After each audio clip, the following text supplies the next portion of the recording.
Yeah. Yeah, man. Yeah. TikTok, time to rock. Good evening, good morning, good afternoon to everyone who's watching from all over the world. We have a theory here. It says maybe AP is applying more makeup. Ha!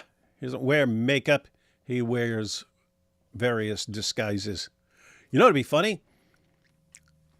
If like jihadis showed up to assassinate you one day and didn't recognize you because you were wearing one of your dumb wigs, and they just had That'll to be leave. hilarious. And they just had to leave. They're like, oh, we have wrong place. All that we've got is this dude in his dreads. And then they leave. And you're like, ha ha! You're like, as they're walking away, you go, ha ha! You flip off your wing and then pull out your 45 and all that. You know what I mean? That'll be very good. That sounds very realistic. Yeah. It'd be a cool movie. Be a cool movie. Incredibly cool movie and very realistic plot. Hey, how's everyone doing there?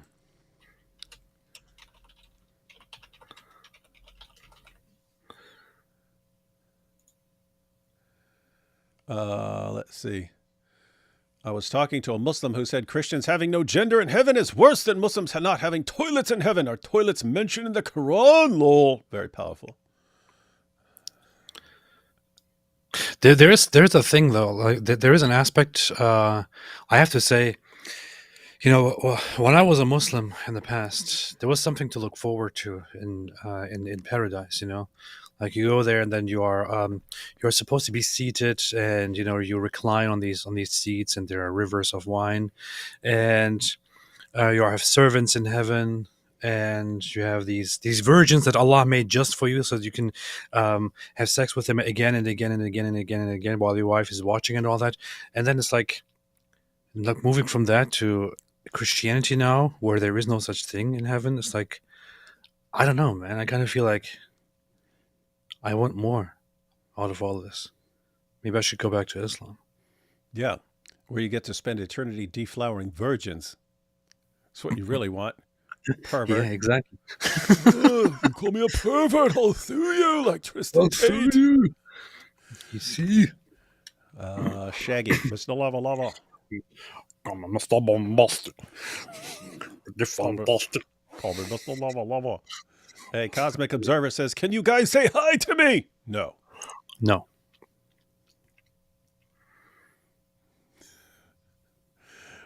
This is where David ran to lol. Yeah. This is where David ran to? What? Yeah. I was just on with God Logic, Jai, and DOC because I forgot I was going live with them when I told you we'd be going live on this.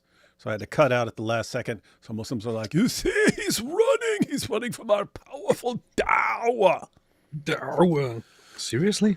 You were supposed to go live with the God Logic? No, I did, but I had to cut out early to jump over here. Funny. No, that's cool because we went on like a little after 5 and then just jumped off. So I was there almost 3 hours. So that was good. It's actually cool because I mean we're opening up the lines over there for people to call in and refute us on the Islamic dilemma.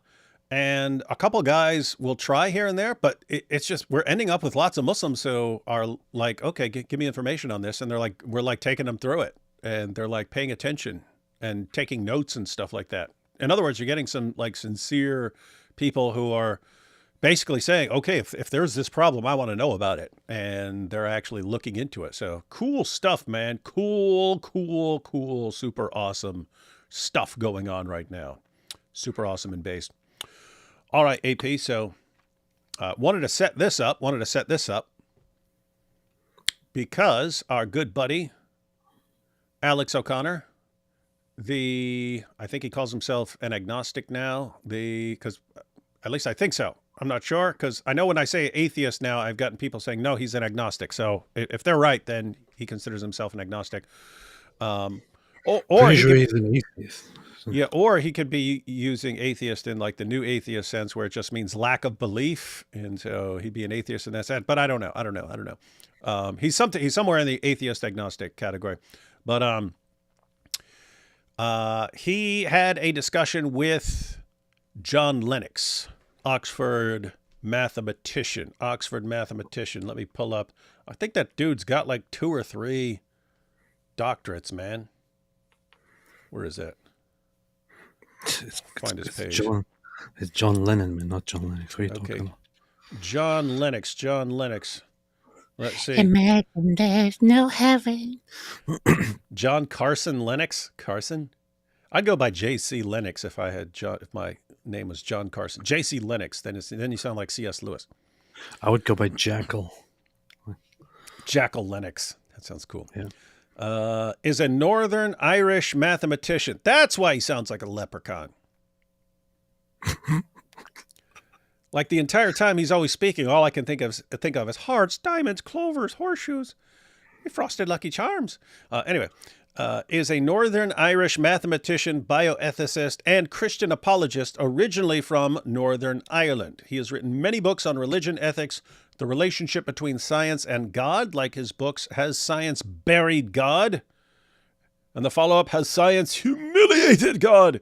And the follow-up after that, Has Science Destroyed and Obliterated and Intellectually Molested? No, I'm just making all that up. He wrote, Has Science Buried God? And Can Science Explain Everything? And has public debates with atheists, and has had public debates with atheists, including Richard Dawkins and Christopher Hitchens. Let's see. As a professor, Lennox specialized in group theory. He is emeritus professor of mathematics at the University of Oxford, where he is also emeritus fellow in mathematics and philosophy of science at Green Templeton College, and has worked as adjunct lecturer at Wycliffe Hall at the Oxford Center for Christian Apologetics. Let's see. What are his degrees? Dang it. Let's see. Lennox was born 1943. Well, that's a long time ago. Attended the Royal School, blah, blah, blah, blah. Went on to become exhibitioner and senior scholar at Emmanuel College, Cambridge, where in 1962 he also attended the last lectures of C.S. Lewis. He was there. On the poet John Donne. Lennox obtained a master, a master of arts, a master of mathematics, and a doctor of philosophy from the University of Cambridge, with the dissertation Centrality and Permutability in Soluble Groups. That sounds like a real page turner. Lennox was awarded a Doctor of Science degree in mathematics by Cardiff University in 1993 for his research. Lennox also holds a Doctor of Philosophy degree from the University of Oxford by incorporation and an MA degree in bioethics at the University of Surrey. Seems like he's just spent his entire life getting degrees. Yeah, so from the University of Cambridge, MA, M.Math, and PhD. From the University of Oxford, MA and D.Phil. From Cardiff University, Doctor of Science. And from University of Surrey, and MA. That is 1, 2, 3, 4, 5, 6, 7. That's 7. That's 7 higher level degrees, master and above. Sounds like exactly the sort of person for our boy, Cosmic Skeptic, to get skeptical about and crush and humiliate him. I think there's the issue with John Lennox is that I think he's the reason why Christopher Hitchens got cancer and died. What's wrong with you, man? When they had a debate, I think right after Christopher Hitchens was diagnosed with cancer, and then a little bit later he died. He humiliated him so badly. Humiliation doesn't cause cancer, man. I don't know what they taught you in Islam school that you went to. Pretty sure it does. Yes, you see this, you're humiliated. And then, oh yeah, Ali Dawa did pray for us to get all sorts of diseases. That's true. And I still got this cold I can't get over. That's weird. So anyway, guys, Cosmic Skeptic, Alex O'Connor now, I think. But Alex O'Connor had a discussion with John Lennox. They covered a number of topics, but at least for the first half or so, they're focusing on science and religion, various issues related to that. I did not watch any of it. Several people said, "Hey, you're going to cover this," so I went ahead and pulled it up. I saw basically a couple of seconds, which is when Alex gives some announcement at the beginning, and so I cut that part out. And then once he actually started talking to John Lennox, that's where I started it. But that's it. That's all I've seen. So it'll be interesting if our minds are blown, and it'll be pretty powerful and awesome if Alex O'Connor just crushed and humiliated this guy with all these doctorates and master's degrees. You know, it's very much a signature line by now that whenever we watch something live and review it on your channel, you drop the line, I didn't watch a second of it, or something. What do you say? I'm pointing that out because, like, think about it. People might be thinking we've got all this stuff like prepared responses and stuff, and have not seen any of it. I'm to the point where if I'm about to watch something, it's different. It's different if there's like this long live stream or this long show or something like that, and I'm like, oh, let me find the best part for us to review. But when I kind of go to this one and they're starting off with the science and religion thing, I'm like, it's to the point where I'm like, okay, if I'm going to watch it, why don't I just watch it live? Like, why am I going to watch it twice? Makes sense. Like, we can all watch it together, and then either cheer for Alex O'Connor or cheer for John Lennox. We'll see. Take these first couple super chats and we'll jump into this new video. Ida says, "Hey, AP, oh, D Wood, do you remember me?" Hey, what's up, Ida? Ida is awesome. I will remember Ida. Jack Ray says, "Oh man, this isn't the Mike Winger show. What am I watching?" Well, anything would be better than the Mike Winger show. Mike Winger. Mosh says, "What people don't know is that AP is doing his Mossad disguise course right in front of us all. Wait till he gets paper training. That's going to be pager training. That's going to be a blast." Nice. This is true. Finally, somebody gets. Yeah. So everyone. So everything has been arranged, and yeah, AP is going through his disguise training. No. So the thing is actually. So people are kind of curious about why I'm doing this, and it's that. So I as I was looking into Christianity, and I was looking into becoming a Christian, becoming an Orthodox Christian, I repeatedly saw this mention of the first thing you need to do, or the greatest thing you need to do, is to change something about yourself. So as I was becoming a Christian, I heard again and again, you have to change yourself. As I was becoming an Orthodox Christian, I heard you have to change things about yourself. So I thought, okay, I guess I need to change how I look. So yeah, smart. Yeah, I have to point out, AP, just so you know, little side note. We're over on God Logic's channel. The Quran did get eaten. Whoa, really? Yeah, that's messed up, man. One of your former co-religionists dropped the N-word on Avery, and the Quran was eaten. I'm gonna have an atheist. What's with atheist and the N-word? I said your former co-religionist. Oh yeah. Ooh, you mean an agnostic? Yep, he dropped the N-word on Avery, and his book faced the consequences. Michael says, "Can you?" This reminds me of Donald Trump. What? You know what the N-word is, right? Nuclear.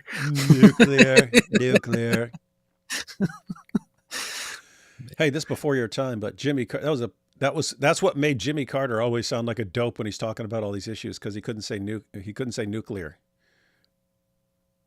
Say nuclear. We have to worry about these nuclear weapons. Nuclear. What the heck is that? Anyway, that is a big issue to me.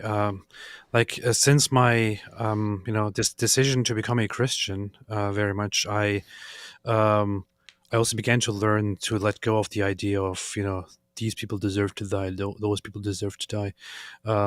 I make exceptions though when it comes to people who pronounce nuclear as nuclear. Yeah. It's like, that's where we draw the line. And I don't mean the Diddy line like Muhammad drew. Yeah. Can you rate the Dawa guys? Well, you'd have to say based on what? It's based on like who gives the best arguments, or who's most popular, or who's most reasonable, or who's the biggest Chest thumper, you'd have to say based on what? I'm glad you said rate. Yeah. Yeah. Can you rate the Dawa guys? Yeah. I want to be clear. It's got a T. Not like something from out of one of these hadiths about Muhammad on the wrong side of the Diddy line. Mr. Hamza. Who? Hamza Tortoise? Or is that other Hamza? No, there's the Hamza from, there's Hamza's Den. So you got Hamza Tortoise, you got, there's too many Hamzas, man. We don't even know which Hamza you mean. Hamza Tortoise, Hamza the shop owner. We don't know. All right, AP, rate your favorite Dawa guy right now. Who is it?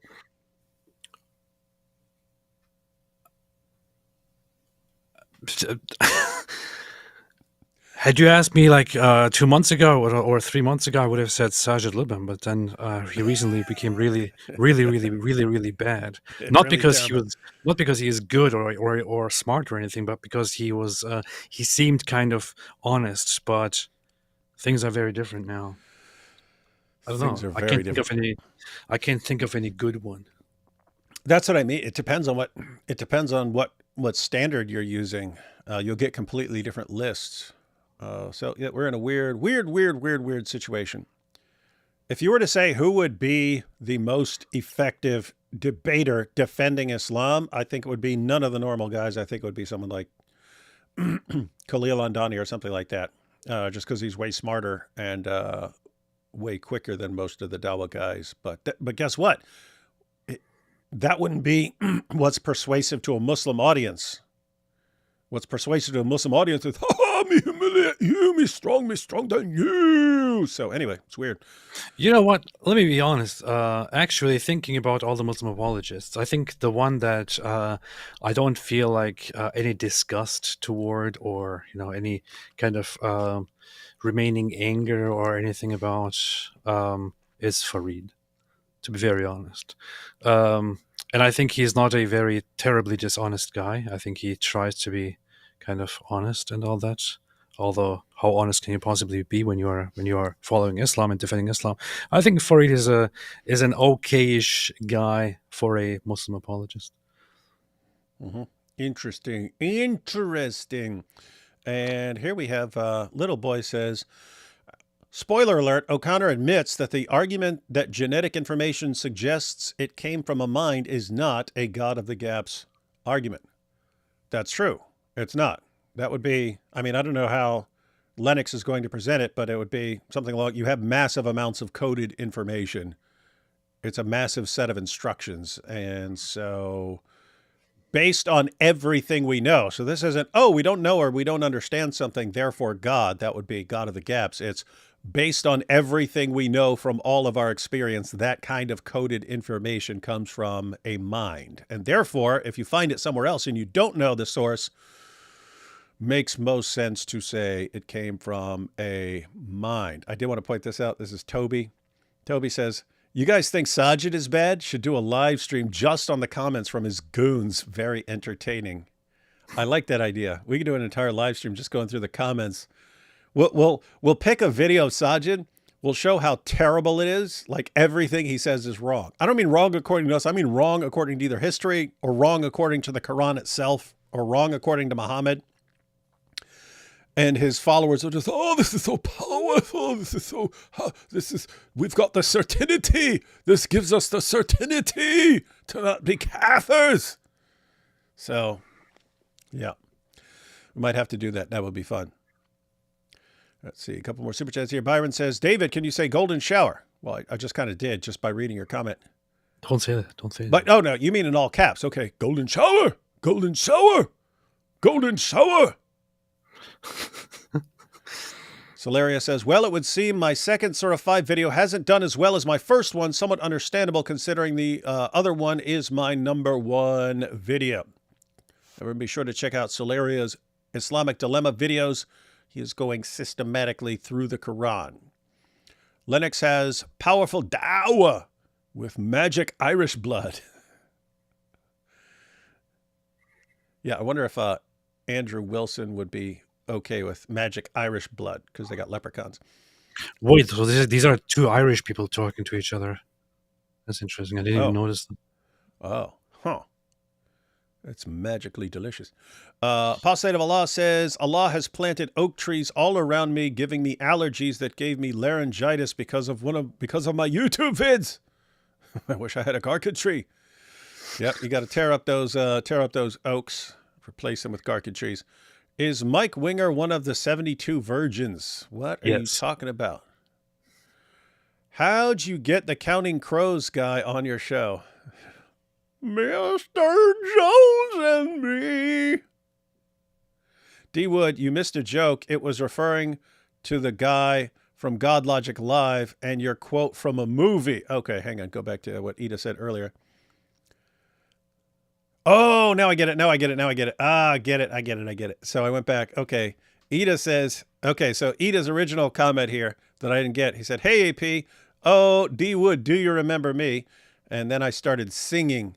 But yeah, AP, we were over on God Logic's channel, and a Muslim who seemed he was friendly and stuff, but he said to God Logic, he said, do you remember me? And God Logic's like, no, I don't remember you. And I told him he had to memorize the little line from the Street Fighter movie where you got Major Bison. He had taken control of some country and had slaughtered tons of people and villagers and so on. And this woman, ever since her family was killed and her village was destroyed when she was a child, had been plotting her revenge the entire time. And she finally confronts him, and she has this awesome speech prepared. And she said, that's when you rolled into our village. You didn't even let them. And she's talking about all the people who were killed. And then she lets him respond, and he goes, I have to say, I don't remember any of this.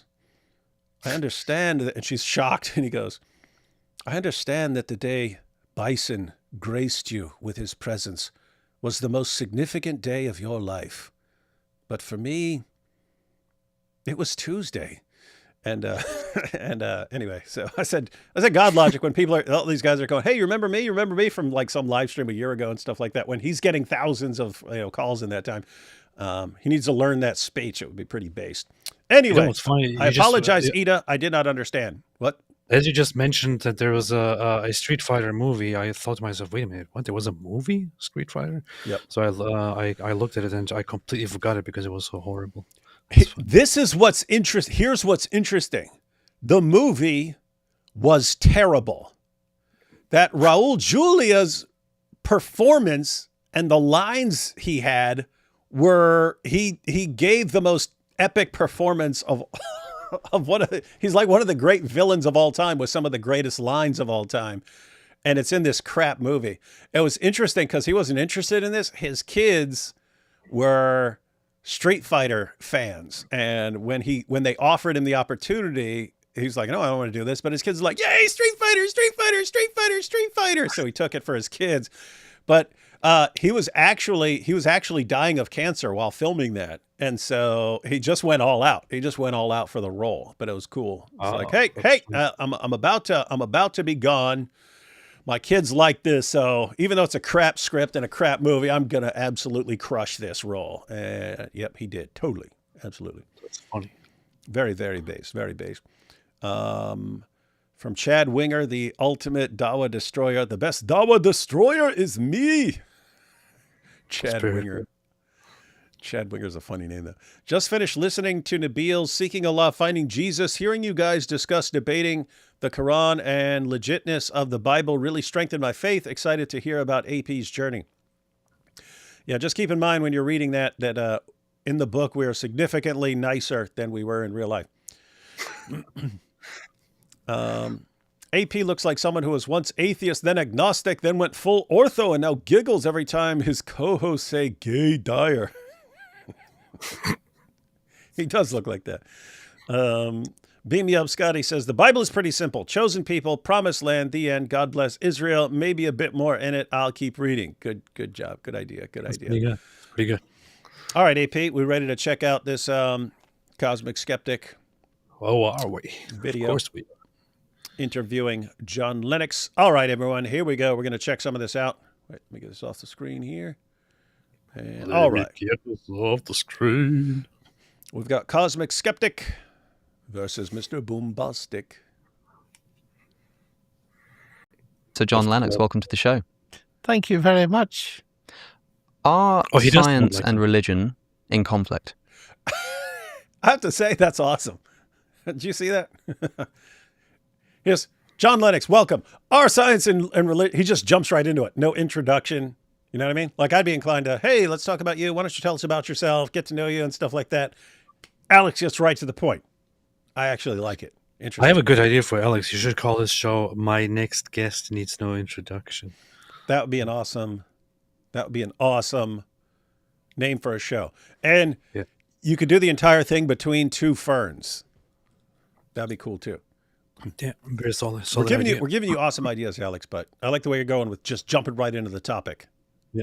None of this fluff that we get from like AP during his live streams and stuff. And you could have your guests smoke weed on the show or something like that. Yeah, and drink and smoke weed and sit in chairs. And say, pull that up, Jamie, or something. Yep, Yeah. that sort of stuff. Yep. Yeah. And then get all these weird and then say you're not going to have Tommy Robinson on your show because he's too mean, but then get like every Nazi on the planet on your show.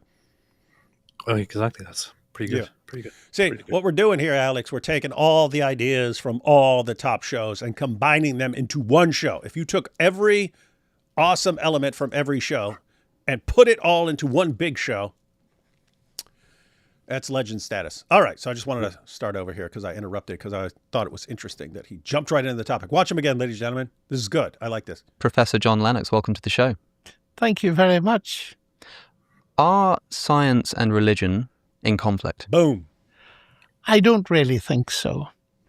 And I've had that impression actually for a very long time, in the sense that when I was at school, I started reading C.S. Lewis. My father gave me some of his books. And it was very interesting reading those books because his take on the history of science, which was based on Alfred North Whitehead actually, was, to quote more or less, men became scientific because they expected law in nature, and they expected law in nature because they believed in a lawgiver. That fascinated me.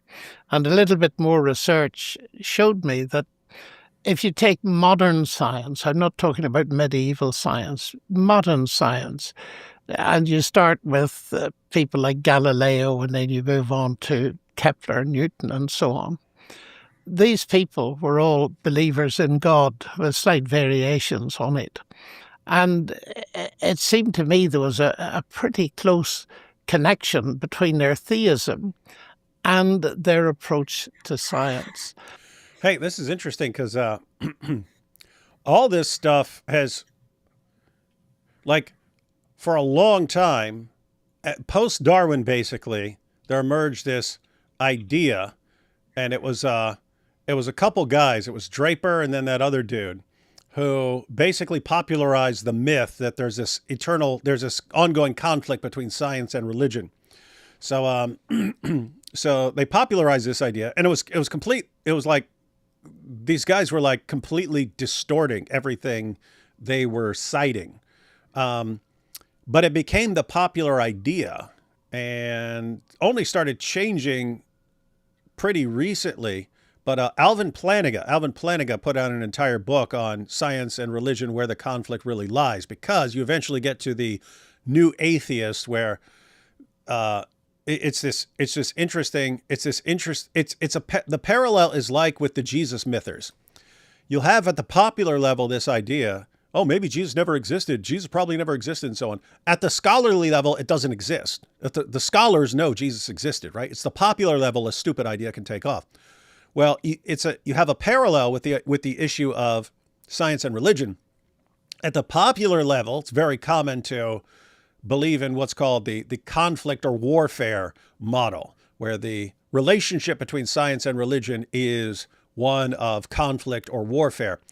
That's at the popular level. At the scholarly level, everyone holds to what's called the complexity model. Namely, the relationship is complex. There can be a time when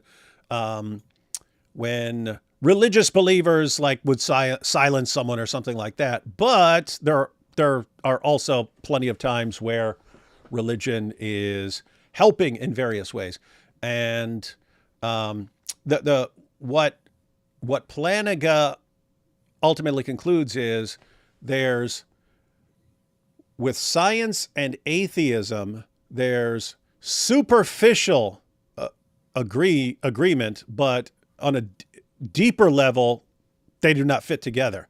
Whereas with religion, it's reversed. On the surface level, it looks like these are in conflict. If you go to a deeper level, they actually are connected in important ways. And what Lennox was just pointing out there was it's interesting because he's pointing out that just from reading C.S. Lewis, he got a different perspective on this, and he got this when he was young. That there's a reason that all the pioneers of the scientific revolution were Christian of one variety or another. They were the ones who expected it. Just think, if you're an atheist and you did not know that the universe has all these neat little equations that are behind everything, would you ever think in a million years as an atheist that the universe is running according to neat little equations? No. Why would you think that, right? It's like mathematics. Mathematics is a language. Why would language be involved in everything? Makes no sense.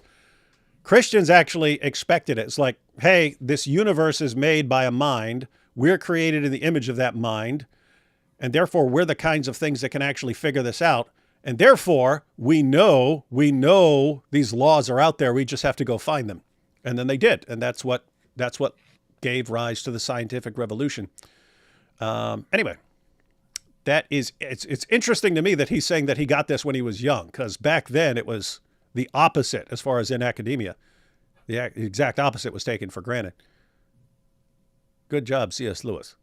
You affected this guy. And in general, historians of science, and when I came to Oxford after a while, I worked for a time with John Hedley Brooke, who was the first professor of science and religion here, now a wonderful historian. Yeah. And he was very cautious, but he said there certainly does seem to be a connection between the biblical worldview and the rise of modern science. So sometimes I say to people who ask me that question that I'm not remotely ashamed of being a scientist, if you count mathematicians as scientists, and a Christian, because arguably it was the Judeo-Christian worldview that gave me my subject. So I think there's a deep resonance there. And I do think there is a conflict, though, just to explain a little bit further, but it's not between science and faith in God. And I often illustrate this by thinking of the Nobel Prize in Physics. Because, take for example, Peter Higgs, who won it, Scotsman, atheist, brilliant physicist.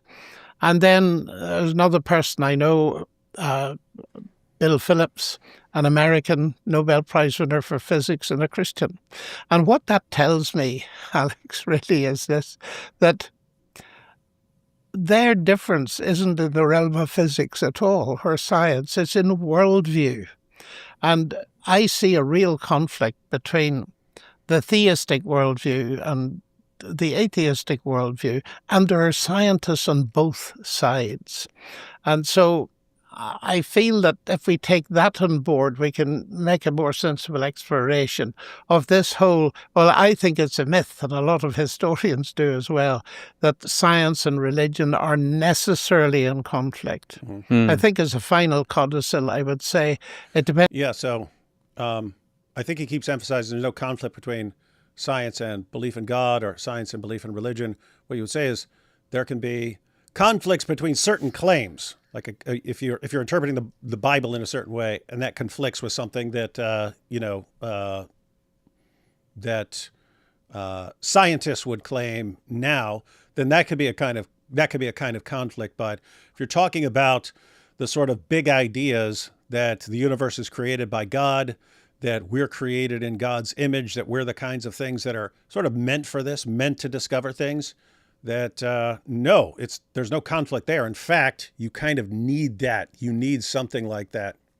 So again, why would you think that the universe is going to sort of be governed by these neat little mathematical equations.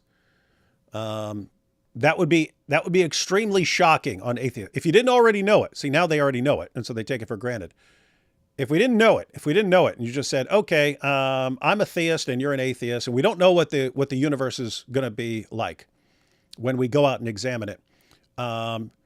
Do you think that things are all following neat little mathematical equations? And I mean everything. If I drop this cup right now, it follows an equation. Like, why is everything obeying mathematics? Mathematics is a language. There's speech behind everything. And it is just, I don't know. It is interesting that you have in the Bible that God is upholding everything by his word. Huh? That's what religion you're talking about. I'm talking about the Judeo-Christian worldview, because science conflicts with a lot of religions.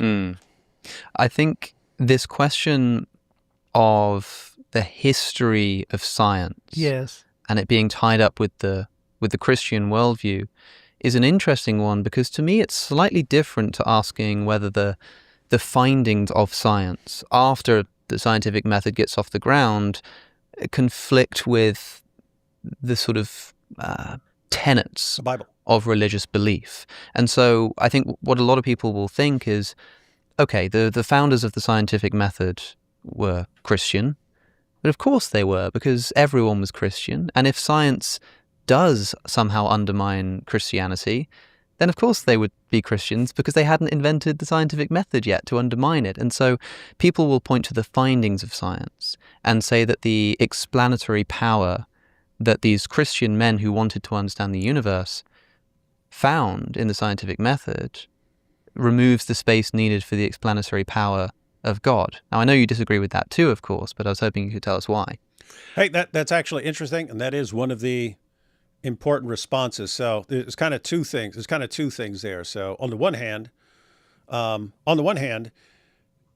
you could agree, because it's indisputable that the pioneers of the scientific revolution were a bunch of Christians, right? You had Catholics, you had Protestants, you had a couple of heretics, but they all believed in God and they all believed in the Bible.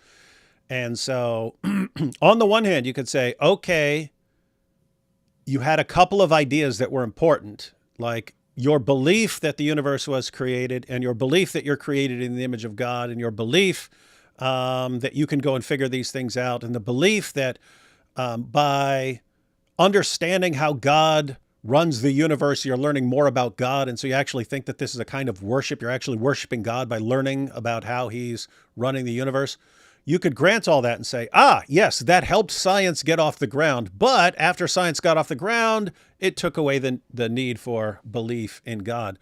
So that's one kind of claim. The other kind of claim he just made was, well, everyone was a Christian back then.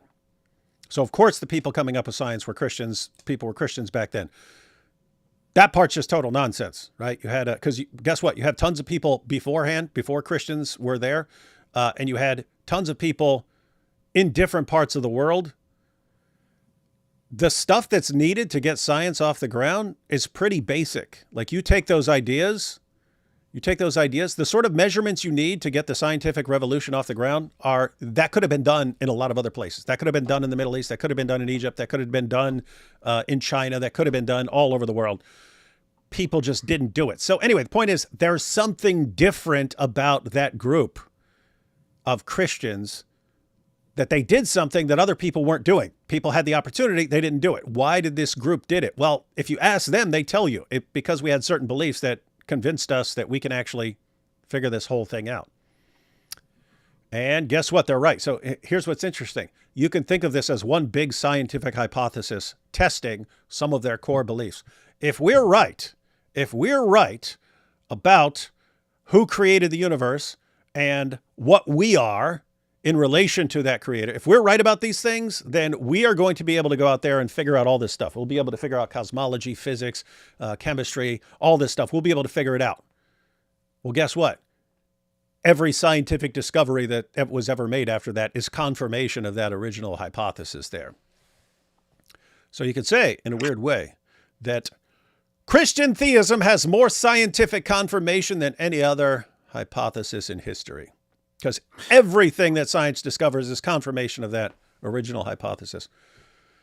I really like Alex O'Connor because I think I would have many months ago, many moons ago, I would have said that very thing in response to this, which would be, but everyone was Christian back then, so doesn't that just refute your point, and so on.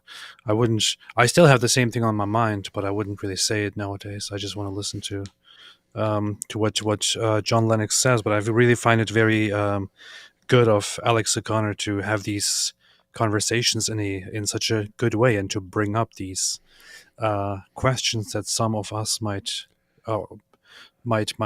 ask arrogantly in the best way possible.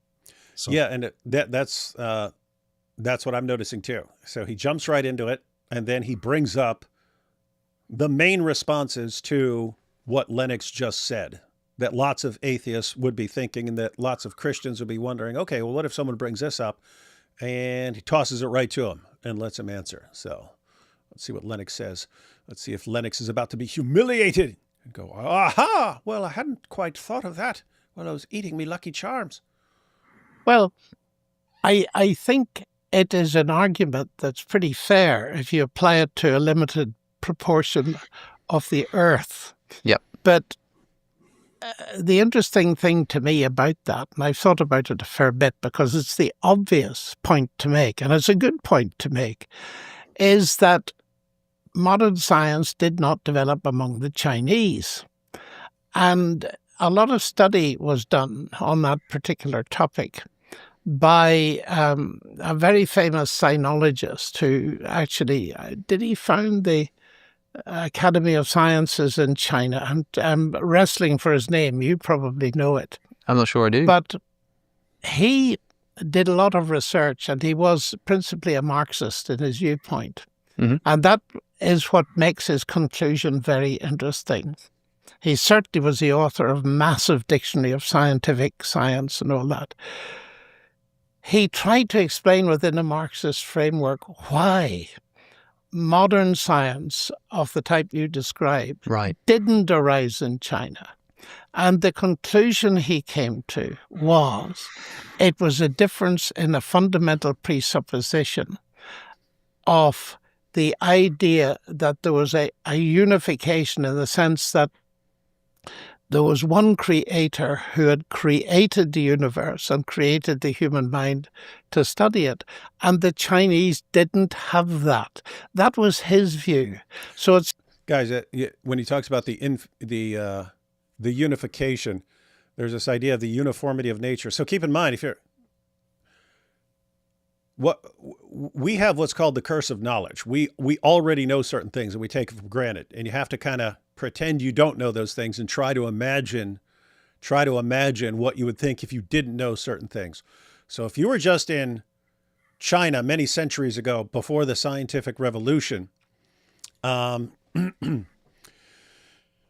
would you get this idea that there's like one creator who makes like a set of laws to govern everything? It's like, I mean, back in the day, people thought there were completely different rules for like here on Earth and then for up in the stars. Like Christians came along, they got this idea, wait, there's one creator of everything. And eventually that starts the scientific revolution. Then you get to Newton, and Newton brings together this grand unification. No, here's a law and it applies everywhere. It applies over there. It applies at that star. It applies if I drop this cup. It applies everywhere.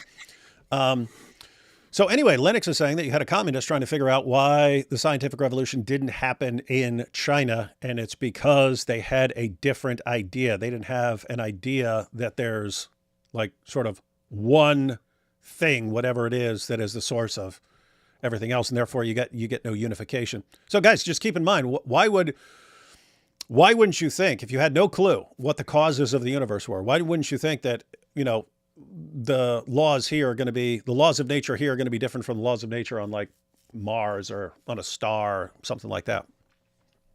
Don't know. You wouldn't. You'd have no reason to think that. Seems to me that that is an interesting response to this. If you take the whole world, modern science arose in a particular place in a particular time where, in a sense, the general background was Christian. But on the other hand, it didn't arise where the general background was very different. So I think that's how I would respond to it. So two questions come to mind for me.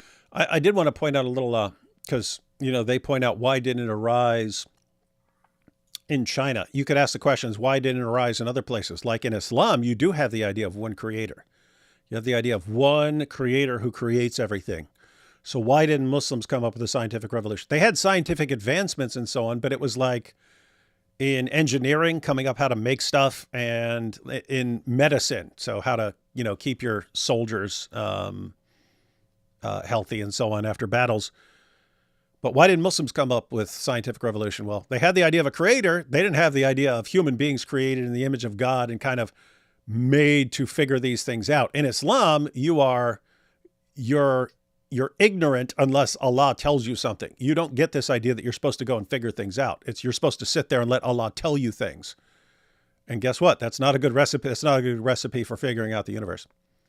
And so even when you had these brief spurts of science or philosophy and so on in Islam, they never last. They don't last. Islam suffocates it, and you never get anything like a scientific revolution. One is the question of the so-called golden age of the Islamic world, with particular reference to mathematics, which will make people think, okay, science arises in the Christian West, but we also have this rich tradition of science and discovery within Islam as well.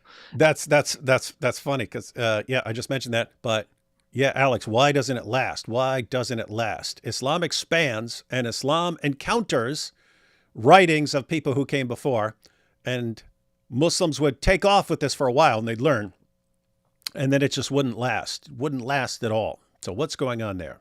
And the extent I'm saying that because I know John Lennox is a master of various fields. I don't know how much he knows about the history of Islam. So I guess we're about to find out. To which you said it depends which religion you're talking about.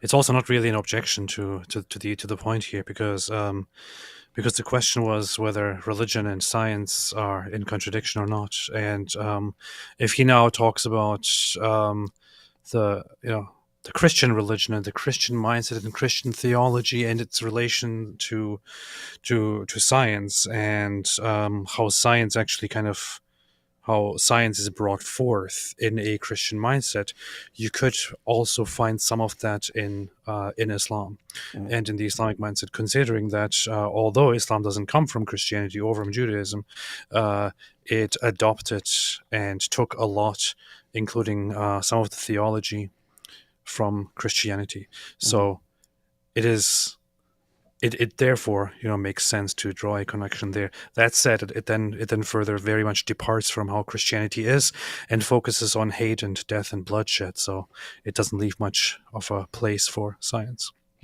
That's true.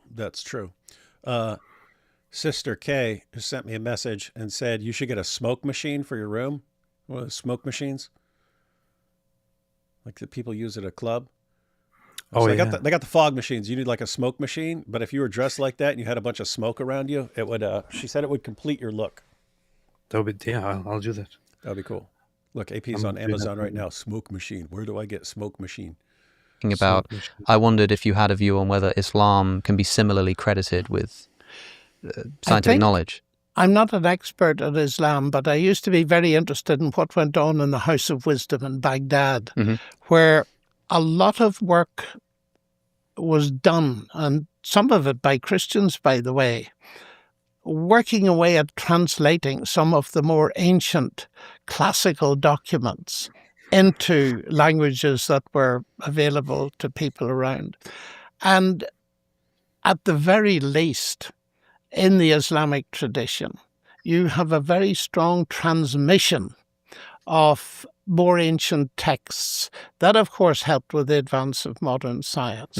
But as far as I know, not a great deal of innovation. But I'd put, again, I would say my field is algebra, and the word algebra comes from al-jabr, which is an Arabic word. And in the Islamic world, you had tremendous understanding of observational astronomy and their ways of solving equations and so on, and back into the Babylonian world. So we had certainly a great deal of stuff that was transmitted forward and helped. I would say helped enormously. But in the sort of innovation and experimentation and all this kind of thing, and the vast steps forward taken by people like Galileo, Kepler, Newton, they didn't get that far, but we must credit them. Yeah, so that was interesting. So he points out that Islamic civilization inherited a bunch of stuff, both because it was already there, because the Babylonians did a bunch of stuff, but also because as they're expanding and conquering, they're taking over. Basically, when you conquer an area, you also get their writings and whatever writings and so on that they have. And so they inherited a lot of it. And these, to be clear, these things would take off for a while. And what would happen, we actually know, what would happen is you'd get some new books in, like, let's say philosophy. You get to an area, you conquer an area, you've got some books in philosophy. Muslims would have to go, some group of Muslims would have to go to the caliph and say, hey, can we explore these texts and these teachings and so on and see of what benefit they will ultimately be to Islam? And they'd have to get permission from the caliph, and then they could go explore these texts. And what would happen is you'd get a brief period where philosophy takes off in the Muslim world. And eventually they would realize, oh, this isn't working well with Islam, and so it has to go. And Islam would just suffocate it. You'd end up with a tension between the scholars of the Quran and the scholars who are examining the world. And you actually have this. If you look at Tafsir Jalalain, when he's talking about the earth being flat, he says, hey, it says right here in the Quran, the earth is flat. And it's not, as the astronomers have it, a sphere. And so he actually breaks down this conflict. He's saying, hey, the Muslim scholars, we know the earth is flat, but the scientists tell us that the earth is a sphere. And so you end up with these kinds of conflicts. And guess what? You don't want to be a scientist and be in conflict with the religious leaders in an area. So the stuff would never last. So you can't have things taking off. It doesn't last. The other question. So, I kind of wish IP was here right now, because he and I talked a little bit as I was preparing for a different debate about this topic. But back then, this was before DebateCon, before the last DebateCon, which I have on my shirt here, by the way. We were looking into the comparison between Christianity and Islam in terms of scientific development. And so the general findings, and there's a lot of research to be used for that as well, are that so what happens when Islam spreads early on is that the Islamic Empire advances and develops and takes over the elite centers and classes of the Persian Sassanid and some of the Byzantine society, and inherits a lot of texts, a lot of scientific knowledge, a lot of stuff that those civilizations leave behind and no longer have any use for. So the Muslims start gathering scientific knowledge, which they conquered, left behind by those they conquered, and then bring all that knowledge to the House of Wisdom in Baghdad, and engage in a lot of translation of the texts. And then as they analyze the findings, as they analyze the scientific discoveries of the past, they start actually actively learning from them and then preserving much of the scientific discoveries, which is why, and they, of course, after learning it and developing it, also on top of that, add some knowledge and come up with certain systems. But this is why the Muslims don't end up really inventing much. They simply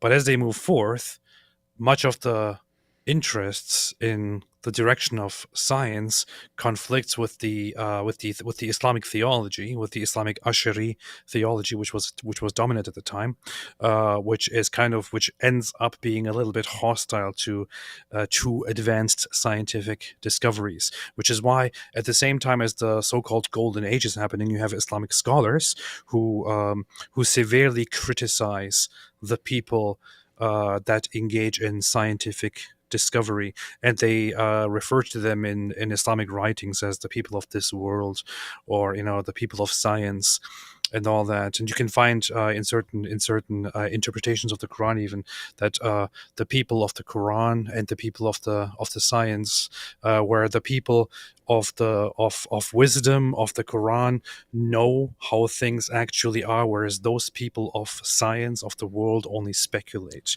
and get things wrong. Eventually, wars, expansions, incursions by the Mongols, and so on. Much of the scientific development is crushed, and the Islamic scholarly perspective basically is that that all the science was useless, and that it was basically Allah punishing them for engaging in that kind of stuff. And you have people like Ghazali, for example, who are become very, very extremely hostile towards science, and tell people to only focus on devotion to Allah and devotion to Islam. And from then on, the Islamic world starts stagnation and never ever picks up scientific discovery and development ever again. It's been 800 years or so. Well, how do you explain all the many, many, many, many, many Nobel Prizes in science won by various Muslim scientists? Like 2? I don't know. 1? I don't know. I was just assuming. There must be tons of them. You see. Hang on, let's take a couple of super chats because some of these are relevant to what's already been going on here. Hang on. From Germany, was talking to an Albanian Muslim, and he talked about how the hadith are not binding for Muslims, although they include the prayer. Yeah, you'd have to figure out what kind of Muslim you're talking to. You have serious Quran-only Muslims, but most Muslims who say, oh, we don't have to follow the hadith, most of them are just embarrassed by what the hadith says, even though they do have to follow them. You pointed out, in the Quran, you only have 3 daily prayers, 5 daily prayers that comes from the hadith, and what you're supposed to say during the prayers and so on, and what you're supposed to do during the Hajj and so on. This stuff comes from the hadith. They're most basic fundamental practices. Even the Shahada. How do you become a Muslim? Recite the Shahada. You have the claim in the Quran that there's no God but Allah, but the actual Shahada that you're supposed to recite, there's no God but Allah, and Muhammad is his messenger, that comes from the hadith. So yeah, find out what kind of Muslim you're talking to. That was a super sticker. Thanks, Moo Moo Joe. Here we go. I'm glad they speak with that accent, because if you change that accent for an American one, it would likely sound less intellectual, lol. Yes, it would sound pretty dumb. I have to say, that's true of Alex. Alex has the posh English accent. That's Richard Dawkins, Douglas Murray, Alex O'Connor. That's the accent where anything you say, you automatically sound intelligent because of your accent. The Irish accent is not like that, but it comes across as like friendlier somehow. Like, I don't know, just like John Lennox talking starts sounding like your uncle, even though your uncle's not Irish. Anyway, that's my perspective on the accents.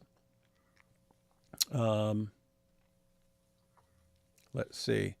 Ida says, what you did was evil. Now I can't watch the interview with a straight face. Can't see anything but an Irish leprechaun. You see what you did? That would be funny if someone takes a clip and then animates it with,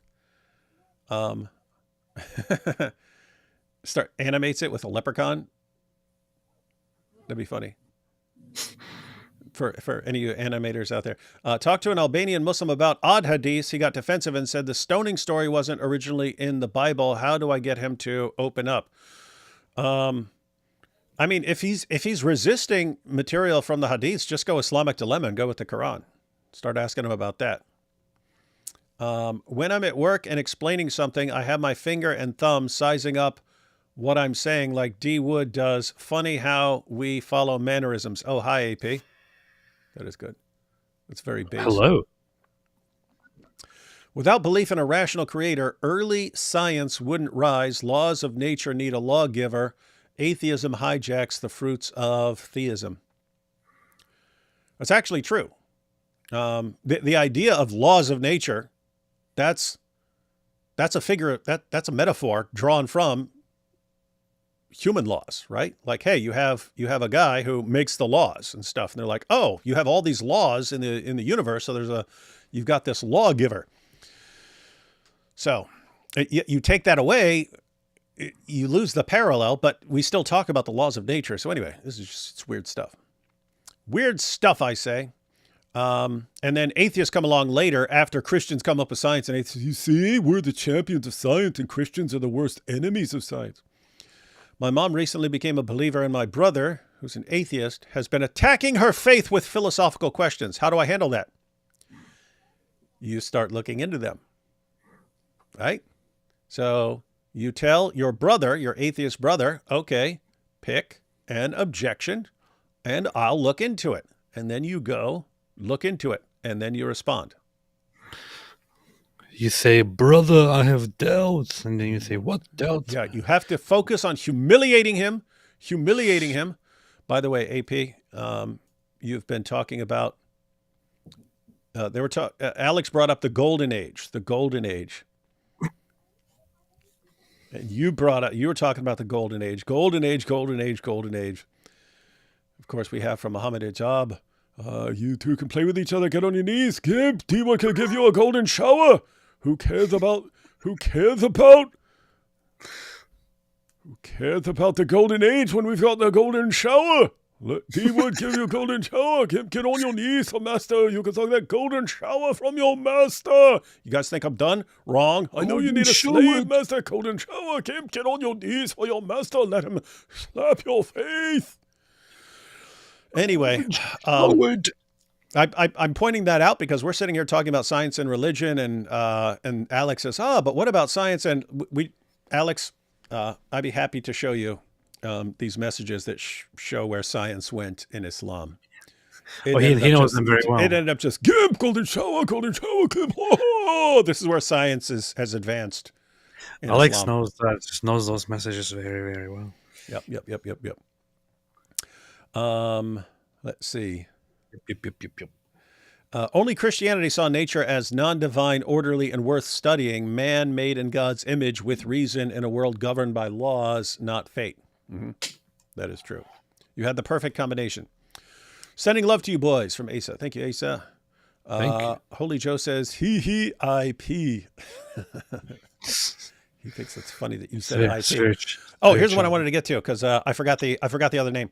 Elijah Petty says, the view that science and religion are inherently at odds stems from John Draper and Andrew Dixon White. Andrew White's conflict thesis, now widely rejected by historians. Yeah, and I've seen it actually pointed out, like these guys quoting something, like they'll quote Augustine and so on to show, look at his silly idea. And then an actual historian of science would quote the full passage, and it's actually the opposite of what these guys were saying. So they were like massively deceptive, especially Draper. Draper was he hated Irish. He hated the Irish because we don't have the issue right now. I guess is actually relevant for John Lennox. Can't blame him. John Lennox. Back then, you had in certain areas of the United States, they did not like Irish immigrants. They didn't like the Irish, and John Draper was massively anti-Irish, and so he was anti-Catholic, and so he glorified everything that wasn't Irish or Catholic. And so he even praised Islam and called it like the Protestantism of the South or something like that. But anyway, yeah, the theory was spread by two guys who were massively sloppy and massively deceptive in their writings, and yet it took root and became popular. And then we're still dealing with the damage done by these lying morons today. Let's see these last couple. Dizzle wanted to say thank you. Had existential crisis recently. Got hit with, if there is no God, we're just bacteria and death is destruction. Your testimony put my dread into words and encourages me to keep fighting and hope. That is good. That's good, Opal. You should check out You forgot the end of the message, man. What? Oh, okay, I forgot. Hi, AP. Hi. That's good. Had to go back for that. You should check out Al-Muqaddimah, forget how to spell it. He is a Muslim history YouTuber and has a video on why he doesn't trust the hadith.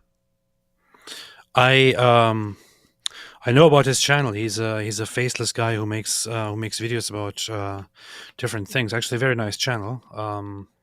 Not an apologist or anything. Just as a random guy who happens to be a Muslim and who makes videos like where he analyzes different things in the world.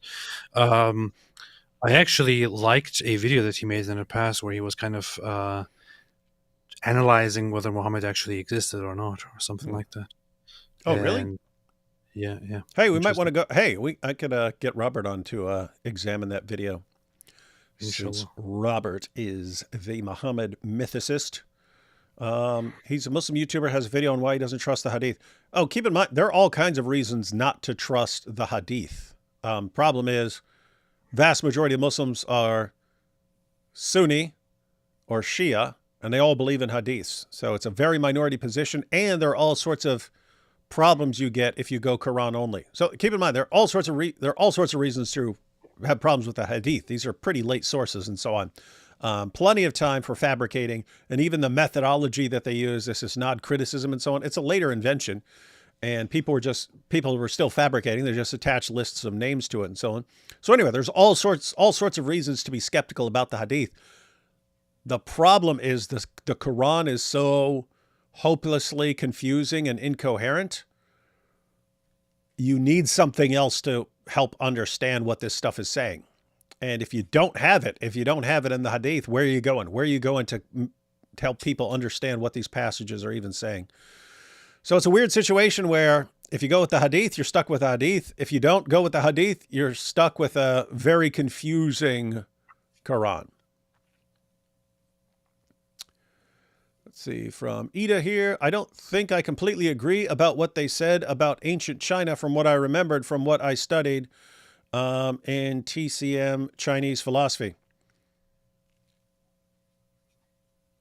Not sure what you're saying here, Ida. So just to be clear, the Chinese had scientific developments and so on. So they made paper and gunpowder and so on. So they made all kinds of things. You just didn't get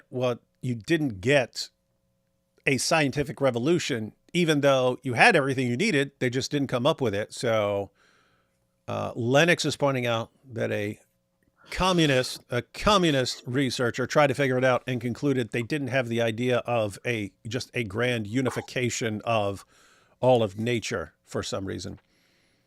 But anyway, I don't know what they believe. I don't know anything about China much, so I wouldn't know. Let's see. Baal is your creator. What star fits on top of Saturn? I don't know.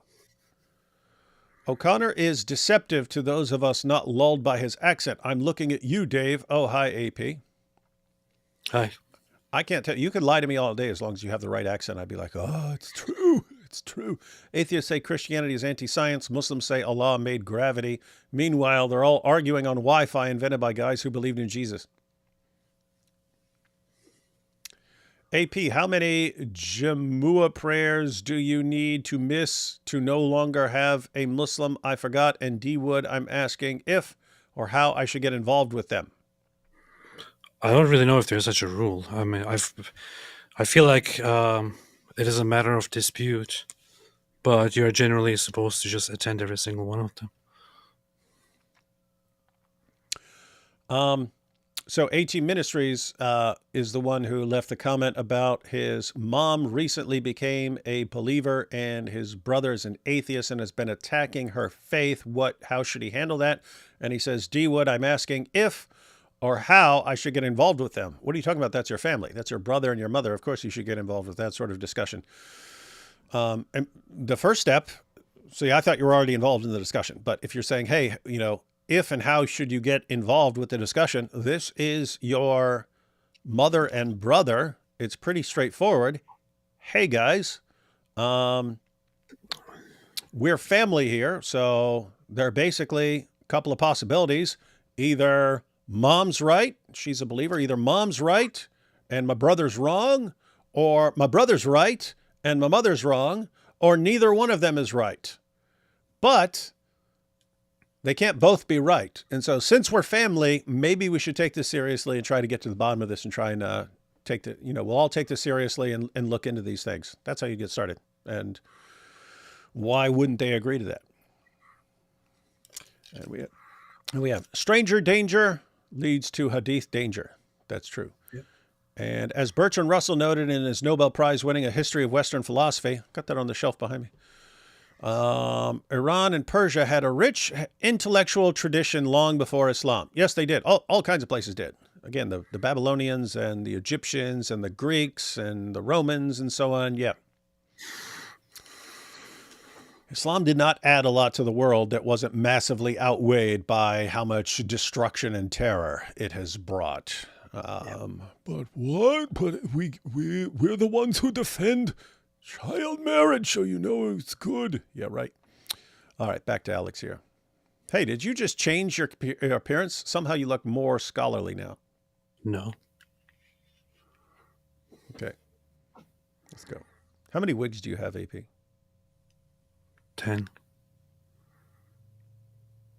That came to mind then is one concerning the difference between, say, belief in God as motivating your scientific enterprise and Christianity as a world religion. Because when I think about someone like Galileo, an important founder of the scientific method, and I think about the way that he's treated by the reigning Catholic authorities for presenting an alternate view of the world, although not proving it, arguably, at the time, running into a bit of trouble and ending up finishing his life in house arrest in Tuscany. Rather luxurious house arrest. Yeah, he got it quite well. I think this idea that he was tortured for his beliefs is a mistaken one, although allegedly some people believe that he was shown the instruments of torture, as if to say, that could be. Keep quiet. Here...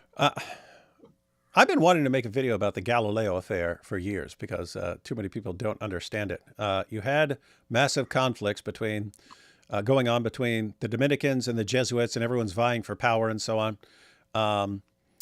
And Galileo was apparently a world champion at just burning people up. So you'd mess with Galileo, you'd disagree with him on something, and he would just cook you. He was apparently like insanely witty and extremely sarcastic and very condescending and would just tear people up and so on. Anyway, he made some enemies, but he had allies. So if I recall correctly, the Dominicans were against him. The Jesuits were on his side. At some point, he signed an agreement that he would not teach his theory. So eventually you had someone in power over him and said, hey, sign an agreement that you will not teach us anymore. Then one of his buddies became Pope. And so, now I'm good. So he goes to the Pope, doesn't tell him about that agreement, and says, hey, can I write this book on these two models? The Pope says, of course you can. Go put that out there. The Pope said, and it's funny because the Pope was correct. The Pope said, all I request is that you point out that what we have are two competing theories here, and it's always possible that there's some other explanation that we haven't thought of yet. And so there could be another explanation that isn't even one of these two. So just include that in there and we're good. So Galileo puts out his book on these two, it's a dialogue. And so he has the dialogue, but in the dialogue, he puts what the Pope says, but he puts it in the mouth of the idiot. There's an idiot in there who's part of the discussion. Keeps right. He keeps saying stuff like that, but he puts what the Pope said in the mouth of the idiot. Right. So he basically calls the Pope an idiot. the guy who helped him, who was his buddy and stuff. He basically calls the Pope an idiot. But again, the Pope was right, because guess what? The two positions that were presented there, neither one of those is correct. So anyway, the Pope was actually correct, but it gets back to people. Wait a minute. He signed an agreement with us. He signed an agreement that he wouldn't teach this. And so he's doing it. And so this gets reported to the Pope, and the Pope went, he made fun of me and called me an idiot, and he got me to agree to let him publish it when he had signed a document saying he wouldn't do it anymore. So then you got the Inquisition, they get involved, the Inquisition's there, and all the Inquisition wants. People think the Inquisition's just going around massacring people and torturing people and stuff like that. All the Inquisition wanted was for him to sign a document saying that he had inadvertently forgotten about his contract. He just, I forgot about that, and that's it. That was going to be his punishment. But the Pope was ticked off at this time, and there were other people saying, "Look at what Galileo's saying. He keeps telling us that he gets to interpret the Bible and so on the way he wants and figure things out. This guy sounded like a Protestant."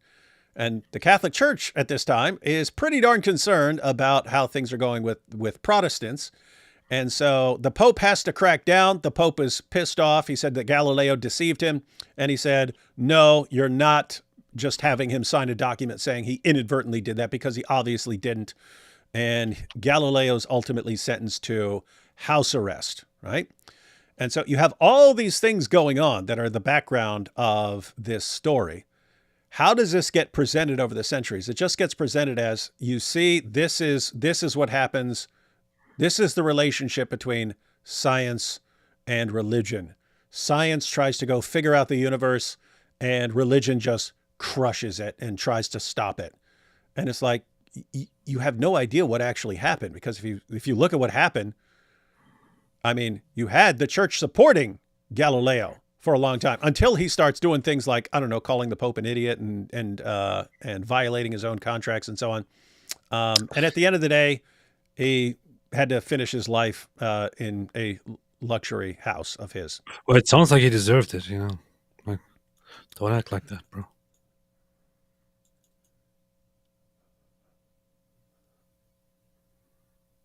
He got what he deserved. No, I'm just kidding. Yeah, so that's not how we think now, but That's exactly how I think. it's a situation where lots of things were going on at that time, and Galileo made a lot of enemies, and eventually his enemies take advantage of certain things and so on, and at the end of the day, there's house arrest. So what are you going to do with all that? Oh, you see, this is proof. It's the proof that there's an eternal war between science and religion. Dumb.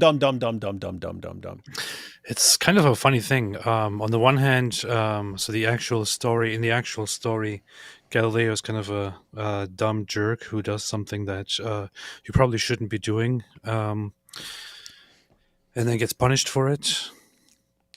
And that punished is a very, very low punished. On the other hand, this whole story turns into a completely different fantasy story where people today still say, for example, Galileo was killed. I hear tortured and killed still to this day. I hear nobody's tortured and killed, like they had him on He a was torture burned rack. alive. Yeah, renounce your belief. Oh, by the way, the other thing was, even Alex acknowledged this, that he couldn't prove it, because here's the thing.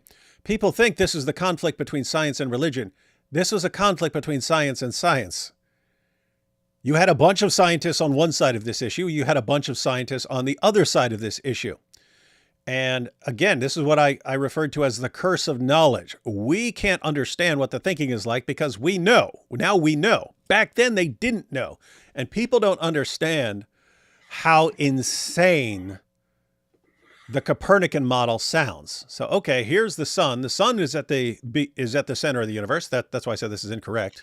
The sun's at the center of the universe, and the Earth is flying around the sun really, really fast, and the Earth is spinning like crazy.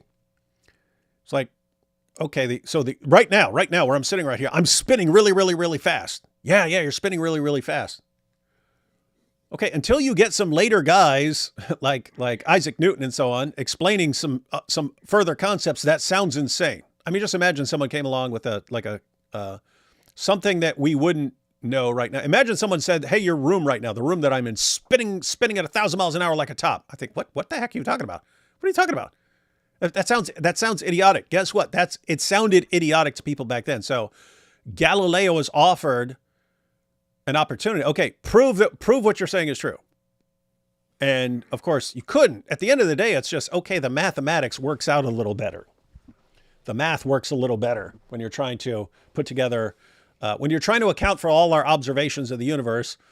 And during your equations, keep in mind, you can get the math to work either way. Just ends up being a little simpler if you put the sun in the middle.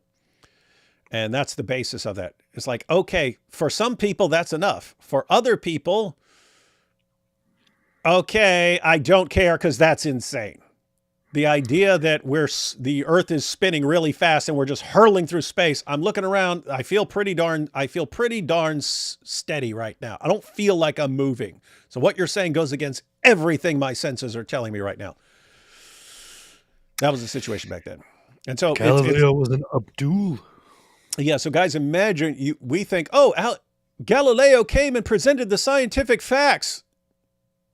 That's not the way it seemed back then. Galileo's giving an insane view that he can't defend. Do you let him continue? Guess what? The Pope was going to let him, but then didn't work out because he signed an agreement saying he wouldn't, and he called the Pope an idiot. Wild stuff. Again, I think that using Galileo as an example doesn't work. Because if you look at what actually happened, the first people to criticize Galileo was not the Catholic Church. It was the philosophers who were building on Aristotle and believed in a fixed earth. And the church got involved rather foolishly, because it had climbed on the Aristotelian bandwagon. Yes. So you could argue that this is not really science versus Christianity, because Galileo was a Christian. He believed in God before he started all this and when he finished. So I think I would agree with the historians of science that say that the Galileo incident is not really one to be used to show that there's a huge conflict between science and religion. Yes. Glad Alex brought it up. Glad Alex let John Lennox respond here because, that's something that's still at the popular level, whereas at the scholarly level, no one uses this because at the scholarly level, they know what happened and they know it doesn't support their claim. Fun stuff. I just want to point out the weird thing in all of this is that the same atheists, so there'll be Jesus mythers, even though scholars across the board think they're morons, and they'll adhere to this warfare conflict model, even though all the experts in the field think that's been massively discredited and debunked. And then they'll share a fictional story about Galileo, a total myth, and they'll share it. This guy was tortured and killed for just presenting science. And simultaneously, all these atheists are putting out all of these like massively discredited views that are not held by any scholar on the planet. These atheists will still view themselves as the champions of science and reason and logic. They're the champions of history. They're the people who only believe what's been proven. And yet they keep spouting just like the stupidest things ever. It's weird. It's weird. What were you saying, AP? Nothing. Yes, you were. You're about to say something. Now say it. It wasn't. It was. It was important. Yeah, I was gonna say. I'm kind of curious to hear John Lennox sing "Imagine There's No Heaven." Yeah. You ever see the video clip where he brought that up? No. It was. He does. It's I forget. I think the atheist brought up. And just, to quote the song, imagine there's no heaven, and stuff like this. And he goes, so you're listening to John Lennon. Well, how about listening to John Lennox? And then he goes on. I think the book Galileo's Daughter is well worth reading on this store. And Galileo was a bit silly, and unwise in what he did. He insisted, first of all, on writing in Italian, and that irritated the experts who thought everything should be done in Latin. Mm-hmm. And secondly, he wrote a text and put the views of the then Pope, who had been his friend, into the mouth of a character he named Simplicio, Yes. the fool. The simpleton.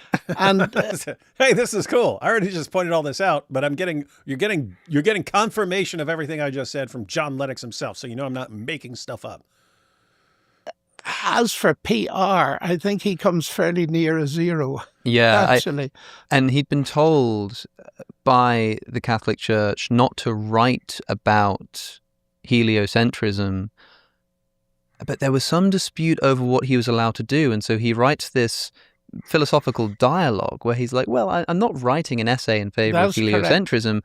I'm writing a dialogue. It's just that the character that disagrees with me is called the fool. And that's what finally did it seems, for the church. For me, I think you're right to say that this isn't a good indication of the conflict between science and religious belief. For me, at best, with the most sort of uncharitable view of the Catholic practice here, it might show a conflict between, say, the scientific method of Galileo and the Catholic Church. But I want to very carefully tease apart the historical... What? You disagreeing? It's a little bit of a stretch, in my opinion, considering the time that we're speaking of, but nothing to add. Continue. Yeah, and I mean, keep in mind, everyone, Galileo was a practicing Catholic. Yeah. He spent time trying to defend the Bible. His ideas about understanding the universe and so on, one of his main ideas was, God's the one who gave me this mind to go out and explore these things. So kind of stay out of my way. And so anyway, back up a couple seconds. Of Galileo and the Catholic Church. But I want to very carefully tease apart the historical question of like world religions and their potential suppression of the scientific method with the more specific point I think you're making, which is about the personal belief in an ordered universe as being necessary to engage in science. I think that's fair enough. And if you look at various times in church history, I would say that to their shame, and as in the Galileo case, it was only in my lifetime that the Catholic Church rehabilitated Galileo. Yes. And that's pretty shameful. Finally said that he was correct. Yes. And the same is true, You see, the Catholic Church was humiliated. I suppose, of the so-called conflict between Huxley and Wilberforce, after Darwin. Yes, That again, that's represented as a... This is a debate that happens just down the road at the Natural History.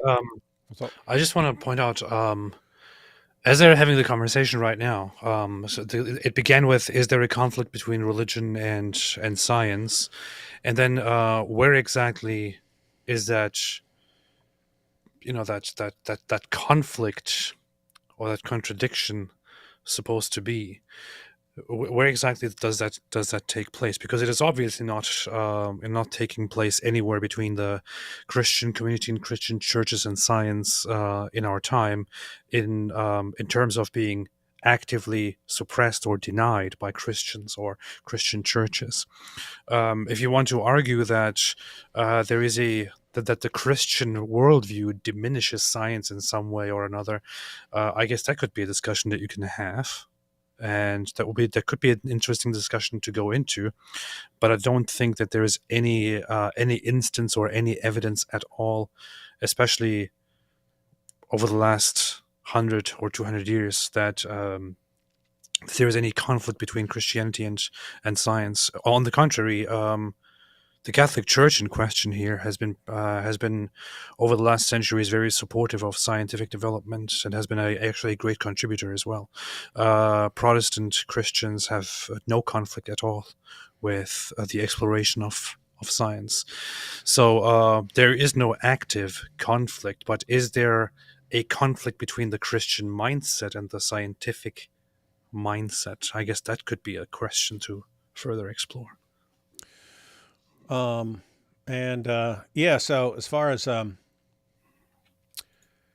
the supposed conflict during the time of Galileo, keep in mind the entire time The entire period of the scientific revolution. So the scientific revolution is generally dated from the publication of Copernicus's book up until Newton's Principia.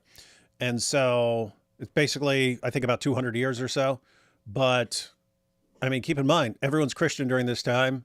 Churches run all kinds of things, and you still get this nonstop revolution in multiple countries. And so doesn't seem like there was this huge, terrible conflict that everyone thinks there was. Yeah. Here in the Natural History in Oxford, Museum. and it's between Thomas Huxley, who is Thomas Huxley, they called that guy Darwin's bulldog because Darwin wasn't the most forceful guy going around pointing stuff out. Thomas Huxley, super aggressive. So he goes around just crushing everyone in his path. sort of protege of Charles Darwin, Yes. and so the newly discovered idea of natural selection is being defended by Huxley, and then you've got the Bishop Wilberforce who is arguing against it, and this is again seen as archetypal science, evolution, undeniable fact, versus Yeah, that's right. the But priest it's that very can't accept interesting. it. I've read the whole debate, and I find that many people haven't. And Wilberforce was the kind of cleric who was an amateur scientist. And he seemed to have a lot of leisure for doing that, which might tell us something about the church in those days. Right. And Huxley was dead against this. He wanted a professional class of scientists. That's the first. There was a strong bias against it. But when it came to the argument, I was fascinated to discover that very early on in his speech, Wilberforce said, "I am not going to use religious arguments. I am only going to discuss the science." That's often left completely out of the discussion. And again, it was, what was his name? The professor of the history of science at the Open University said that this event should not be used to drive a wedge between science and Christianity. It was a much more complex thing.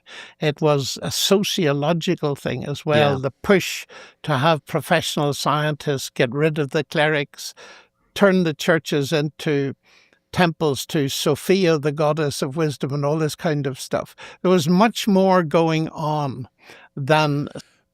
That's the same thing with the Galileo affair. It's you got this particular incident, and there's all this stuff going on, and people will not know about all the stuff that's going on, which is needed to understand even what happened. They'll remove all of that. Now, you see, this is just the conflict between science and religion, but they did the same thing here with Huxley and Wilberforce. Simply dealing with science, but poor old Wilberforce, I think he gets the rough end of the stick, and it's not always very accurate. I mean, instinctively, I think of people who are motivated by their religious beliefs, Yes, but so as to convince the non-religious, yes. will abandon that as a strategy of argumentation and say, well, look, I'm not going to rely on my religious views here to convince you. Yeah. And yet that is still their motivation to presenting these arguments. And I really don't know when I say, like, Well, I don't know what you suspect Wilberforce's motivation was, or if there's anything else that indicates that he really Well, you're was right. just a scientist. Oh, that's interesting. So Lennox pointed out that Wilberforce is, even in the debate, he's saying, I'm not giving you religious arguments. I'm only going to give you scientific arguments against your position. And then Alex is pointing out, aha, you got people like that, and they say, we're just arguing based on science, but their real motivation is religious. In other words, the points they're making about science is ultimately to support their religious views. They're trying to show that their worldview is right by making their claims. I don't think you could fault Christians for that, because, that would be like, Richard Dawkins obviously uses science to support his claims and his worldview and so on. So I don't know. I think that's kind of common. Put it this way. Everyone would want to show that science lines up with their worldview. And so it's kind of common for that to be some sort of underlying motivation, even if you're arguing just about science. I take from what you're saying that it's always difficult to second guess motivation Yes. and to understand what it is. And we can only see that what I find actually interesting is that Wilberforce, it actually occurred to him to say what kind of argument he was using. I thought that was pretty insightful of Wilberforce, in spite of the fact that generations afterwards, nobody took any notice of it. He was actually passionate about the science and felt a case could be rested on the science alone. That's an attitude I like. We'll get back to Professor Lennox in just a moment, but first, What? do you trust the news? Is this a commercial? Yes. Hang on, what news is this? Objectively comparing how the same story is being reported on differently by different sources. Well, that is exactly what today's sponsor, Ground News, allows you to do. Hey! I got all these requests from Ground News. Me too. Did you get those too? Yeah. Yeah, I got a bunch of those. I went to their site and I was like, It looks like trash. I don't know. yeah, well, I went there and I clicked on a section and it was like 8 articles all blasting away at Israel and supporting. I'm like, hey, I don't know. Really? Yeah. You can Oh, check I it out. didn't even- No, keep in mind, I don't know what they're arguing. I didn't read any of it and stuff like that. It's just what it looked like. So I was like, I don't know if I'd want to go this route. But keep in mind, maybe an awesome news source. And so, yeah, check it out. You got that? But now I'm like, oh, maybe I should. Maybe it's actually better than I thought. I mean, Alex is mentioning it, so maybe he checked it out and it's actually decent. Interesting. Scientific revolutions, the Copernican revolution, the revolution of biology with natural selection and Charles Darwin, even things like the revolutions in physics with quantum mechanics. Yeah. Do you think that any of these pose any challenges to, say, the Christian worldview? Is there anything about the Christian worldview that you think is at least challenged by these scientific developments? I would say that certain scientific developments can conflict with certain interpretations of the Bible. I can't think of anything that anything in the scientific realm that would conflict with the idea that the universe was created by a rational being, that we're the sort of things that can understand it and so on, that therefore we can do science. I can't think of anything because science in general just presupposes a lot of these things. So yeah, you could have particular conflicts and so on. But yeah, let's see what. Hey, you know what? What? As I'm looking at this Ground News, it actually, I looked at it only in the past and it seemed kind of dumb, but as I'm looking at it right now, it actually seems kind of cool. It's a tool that is, it's not like a news source. It gives you different news sources and then tells you what you're reading right now and how biased it is, who owns the sources in question, and so on. It's pretty interesting. Oh, okay. Maybe we'll give it another look. All thanks to Alex. Well, we need to take them separately.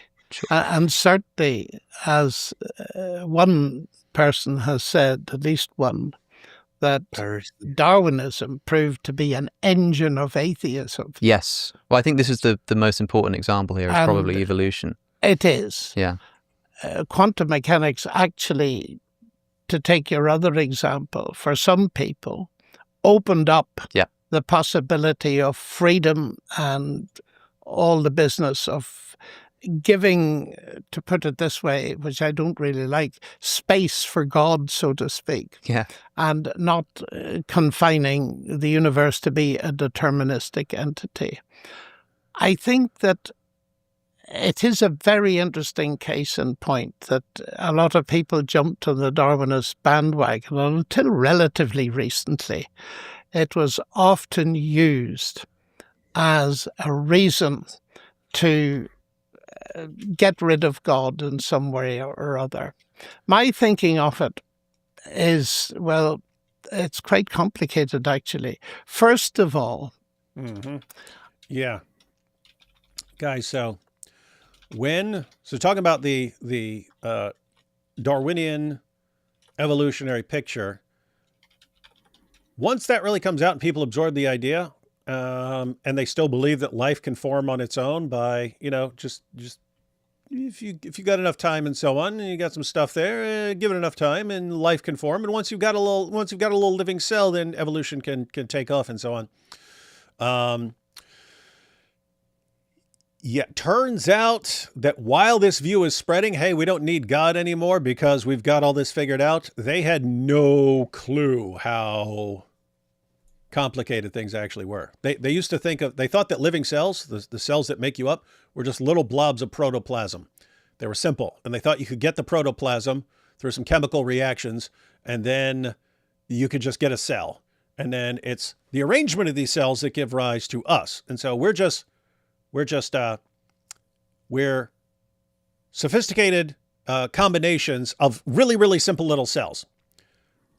Well, that spread, that took off. Ha ha ha. We don't need an explanation. We've got the explanation. We don't need God. Well, what happens? Then they find out like what cells are really like. They're like little cities.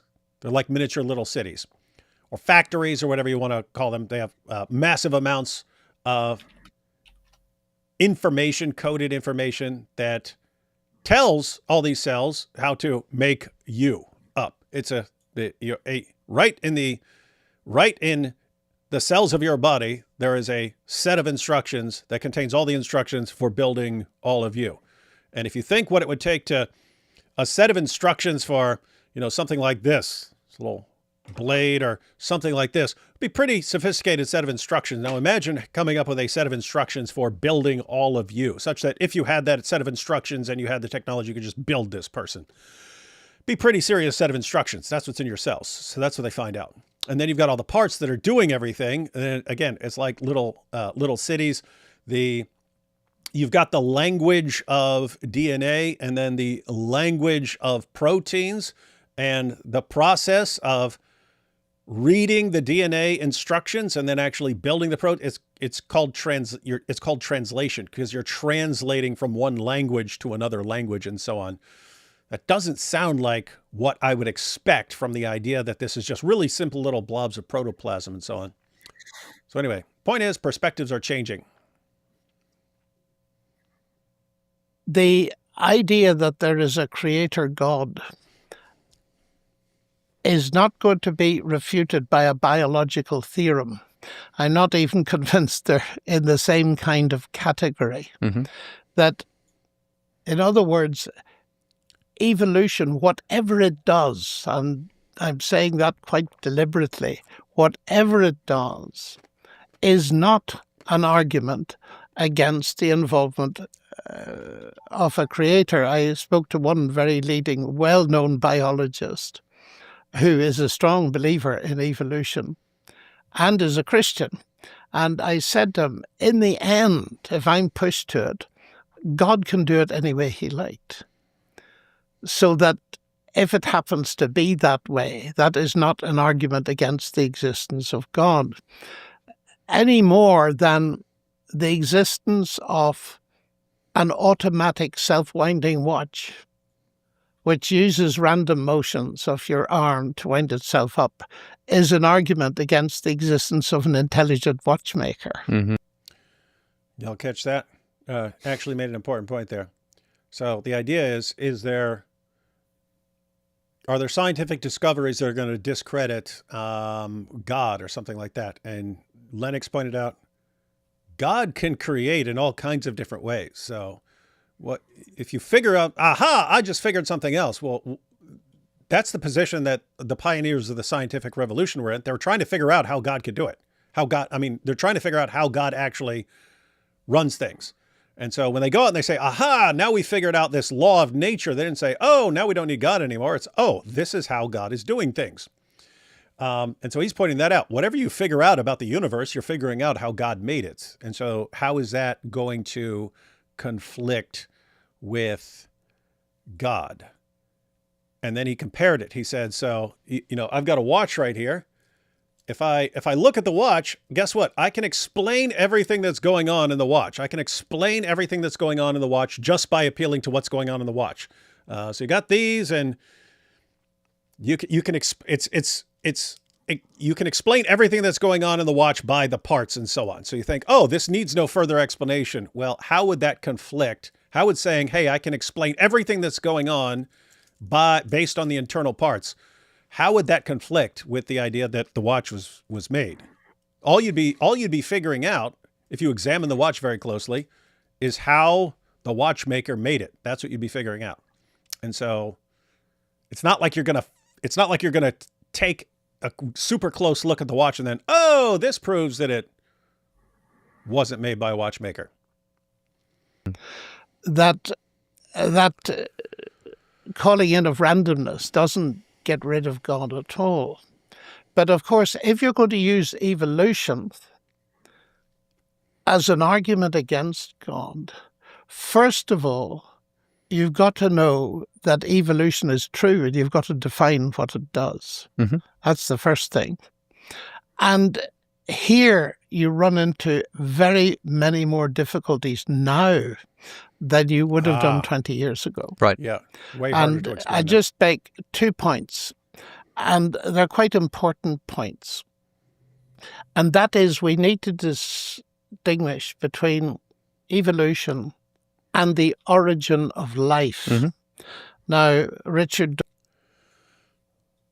Got to distinguish between evolution and the origin of life. So, guys, origin of life, that's how you get your first living cell. How did you get to that thing? And then that thing turning into other things over time and based on replication and so on, that's a different thing. So Dawkins, as you know, who's a brilliant writer, I must say. I remember reading his book, The Blind Watchmaker. Yes. And what arrested me in reading it, and I can almost quote it verbatim, so that's a compliment to Richard, that evolution, the blind automatic mechanism that Darwin discovered, is the explanation for the existence and the development of all of life. He said that. Yes, it's in the book. Yeah. And it took a that's terrible. very long time for him to realize that the first part of that statement is false. Yes. For a very simple reason. Because evolution, again, whatever it does or doesn't do, depends on the existence of life Yes. to do anything. So it cannot be the explanation for life. Now, of course, people these days get round that by talking about chemical evolution and Yeah. so on. That's Pretty nothing to do with mutation and natural selection, and we could go into that. But yeah, it's like when you talk about the evolution of the universe or something like that. You're talking about a different kind of evolution than Darwinian evolution. But yeah, guys, I pointed out before, this is something that hit me a long time ago. So in order for evolution to get started, for you to have an evolutionary process, you need something at the beginning. What do you need at the beginning? At a bare minimum, you need a living cell. That living cell can't just be any living cell. It needs to have very, very specific properties. And like it needs three things bare minimum for this to even get evolution started. So you need a living cell. That's, I guess you could say 4. So 1, you need a living cell, something that has like a metabolism and things like that. But as far as these particular features that it needs to have, because keep in mind, suppose you just got lucky and life developed and you got a living cell. Okay, that living cell is eventually going to die. Where's your evolution? How are you getting everything else? You got lucky, it developed, and then why doesn't it just die? So the first feature that you need is when this thing forms, it needs to be able to make copies of itself. And that is a pretty amazing feature of something that just forms by chance, right? It just forms by chance and, oh, it happens to have the ability to make copies of itself. That's pretty amazing. I mean, imagine, a computer forms by chance. Okay, that would be shocking enough. But imagine a computer forms by chance and it makes copies of itself. That's like far more amazing. Anyway, it needs to, whatever this thing is, this first living cell that gives rise to everything else. 1, it has to, just from the beginning, be able to make copies of itself. 2, they can't be exact copies, because if it made exact copies, you'd never get any variation. You never get any variation for natural selection to act upon. So it can't make exact copies of itself, but it also can't make very sloppy copies of itself. Like it can't just produce something sloppy and messed up, or that wouldn't preserve the valuable features of the cell that it came from, and so on. So you need a living cell, but that living cell needs to already have the ability to make copies. It needs to make copies that aren't exact, so there's some variation, but 3, they have to be pretty darn close so that it preserves the beneficial traits. You need all that before evolution even starts. And so that's why Lennox is pointing out you need to distinguish between just getting life at the beginning and then what happens afterwards. The evolution is what happens afterwards. As far as getting life, separate question. And so anyway, just, hey, evolution explains everything. You got some splaining to do with this first thing before you even explain the rest of it. As a mathematician, it's the former interests me more. That is the origin of life itself, because it's almost equivalent, though not quite, to the origin of information. I see there a huge problem. But staying with, now, the second part of Dawkins' assertion, it explains all the development of life. Now, here's where I think one has to be nuanced and to be fair, because Darwin was brilliant. He observed things that people had not observed. He observed changes. For example, the famous study of the finch beaks in the Galapagos Islands. And I have a 1,000-page book at home, a famous book on that, and I've read most of it. And that was hailed as evidence. But of what? It certainly was evidence of cyclic change. What not so many people were aware of is that once the drought conditions disappeared, the proportion of long beaks to short beaks actually moved back to what it was before.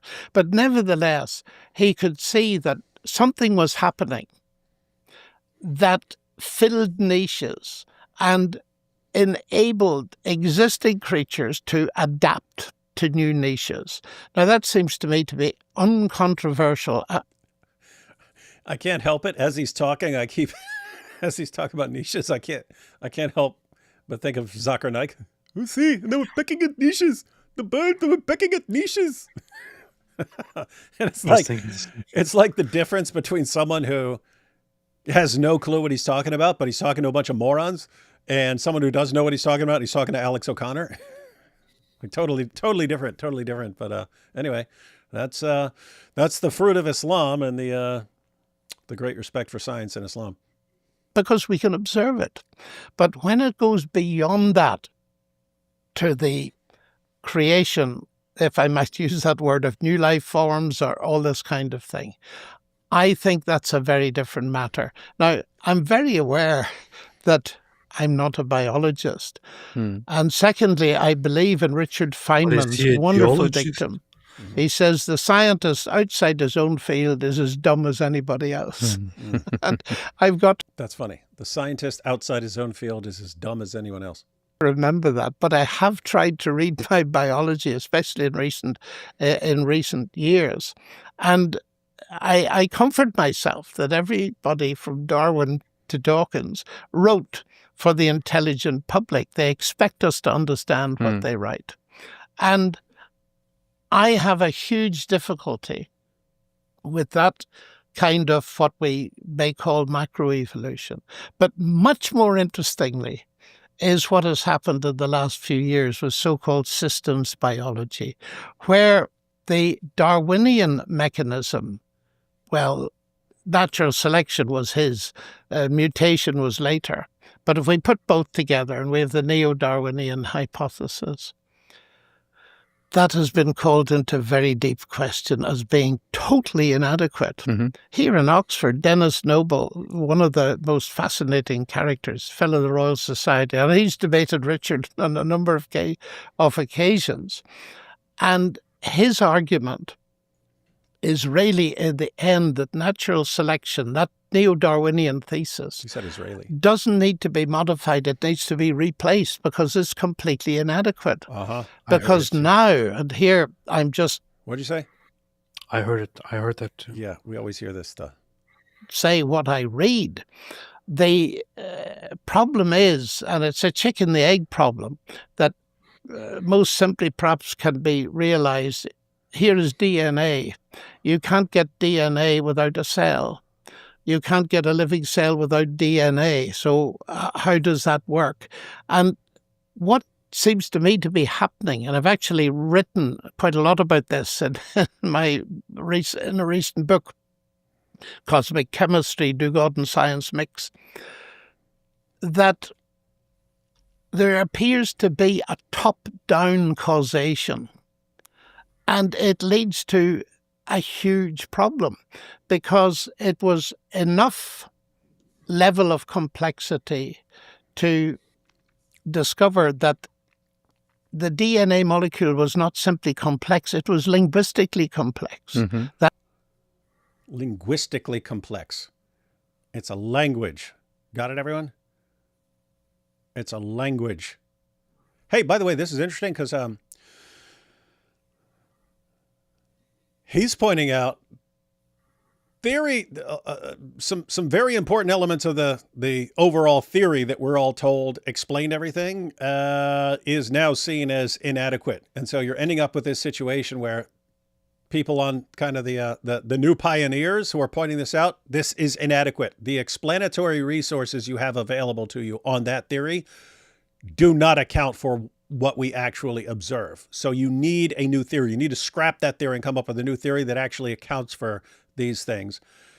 And who do you have defending sort of the old view? It's people like Dawkins and so on. So it's just interesting reversal of you have these people trying to avoid where science is leading, right? Ooh, we don't like science's calling into question our main explanation that we've been promoting all our lives. In it, the new generation of scientists is coming along and saying this doesn't work anymore. You can't work. It doesn't work. You gotta come up with a better theory. No, we like our theory. We like our theory. Let's take this. Let's take these guys and put them on house arrest. It gave us a 3.4 billion letter long word in a chemical alphabet. And all those letters had to be in the right order. That is a stupendous level of complexity, which has no chance of being generated by random processes. And Richard Dawkins agrees with that. He brings in something that natural selection actually has a different kind of operation, but we're not going to that at the moment. But the point is now, with the more recent discoveries of the nature of the living cell and all the chemical factories in it, there are levels upon levels of complexity beyond the genome. And that just beggars into unbelief, the possibility that any known mechanism can produce that without the input of intelligence. Mm-hmm.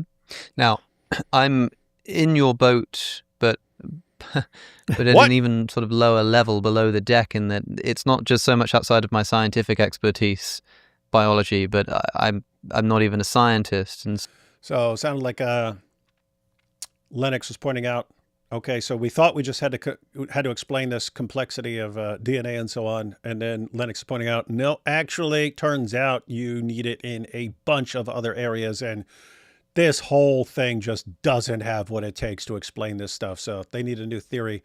And Alex said, think him in the boat at a lower level. And I'm not sure what he's saying. Let's see. So I'm also aware of my limitations in being able to engage with this material. I do understand that on the popular level, I think like Stephen Meyer has been talking about this kind of thing quite publicly. And I understand that a lot of people are beginning to question at least Darwinian evolution. But to understand you correctly, would that entail doubting, for example, that, say, myself and a chimpanzee share a common ancestor? Because I understand that the mechanism of getting DNA off the ground and this kind of thing is this unimaginable mystery. But once we've sort of granted that, intelligently produced or not, does that suspicion go to that depth of evolution? I mean, like, do you think that there is reason to doubt that I share a common ancestor with the chimpanzee? Well, it can do. Uh-huh. People are divided on that, and I understand the point very well. You know, from a mathematical point of view, if you take a set of things, you can often order them in a hierarchy. And that's clearly true in the animal kingdom. You could use various criteria for organizing them. But the whole question of common ancestry assumes that you've got a mechanism that drives the one to the other. Mm-hmm. And I sometimes use an argument that I think Darwin was aware of in some way. I have a vague memory that I got it from one of his letters. Mm-hmm. But it's something like this. You and I are biologists, and there's desperate need in the world for some kind of grain that resists, let's say, floods and so on and so forth. And we sit in the laboratory and we genetically engineer a new type of wheat that's very successful. 1,000 years hence, people are investigating the archaeology of this, and they're trying to determine what is related to what. Now, they know nothing about us or what we did. And their research, if it's done on the basis of a dominant naturalism, will completely miss the fact that there was an intelligent input at one point creating this new level. And that'll be due to Everyone got that? So suppose you need, for some area of the world, some new wheat that's resistant to floods and so on, and a bunch of brilliant scientists get together and they figure out how to modify the DNA of wheat until they come up with exactly what they need. Then this wheat lasts and so on. In fact, it'll outlast other wheat because, at least in certain areas and stuff, because it works really well in those environments. And thousands of years from now, if people didn't know what that came from and they just examined it, there would be no indication of these two scientists in there. It would just, you'd still have the evidence of design and so on, but that's what you have in all of it. Methodological assumption. Yes, that's right. And you can't blame them in a way if that's the way they're working. Quite. So it seems to me we've got to be extremely careful that the ability to organize things into various hierarchies is an indicator, certainly an argument for development without input of intelligence, but it's not conclusive. And it seems to me, in other words, my faith in God doesn't depend on whether there's a common ancestor or not. Certainly God could do it that way, but I'm not convinced that he has, because the analogy I gave you has got more to it than you may first realize, because it's saying that at a certain point there was an input from outside the system, an intelligent input from you and me as the scientists involved. Now, from the biblical point of view, and this has always interested me, the biblical description of creation is very minimal. It's 100 words, I think, Genesis 1 in Hebrew, something like that. But what is emphasized in that description has always fascinated me, because several times over you read, "And God said." And God said. So these various stages, the days of Genesis, whatever you make of them, these stages. You get that? It's he's counting these, and God said, as God inputting information into the system. Interesting. Are each introduced by God speaking. Now, again, the New Testament says very little about the how of creation. Except that that's the Logos. But it does say something. And it says something very profound to my mind. And that is, in the beginning was the Word. That is, the Word already was. And this is an existence statement, because it then goes on to say, through the Word, all things were created. came to be Mhm. is actually what the Greek says. Yes, okay. It's fascinating. So the word already was. The word never came to be. The world came to be. You and I came to be. Mhm. And then, of course, there comes the huge statement, which shows John's fascination by existence. And the word came to be human, or came to be flesh. Mhm. God. Get it? That's pretty awesome stuff. So Hey. in the beginning was the Word. All things came to be through the Word, and the Word came to be flesh. Hey, so I just wanted to make sure everyone understands, because a lot of this will be new stuff for people, but just understand his analogy. It's also a little bit deep and highbrow, so It make is. it more It is. accessible. Yeah, I want people to make sure they understand the analogy, because this could be helpful to understanding. So he gave the example of some scientists who get together to genetically modify a type of wheat.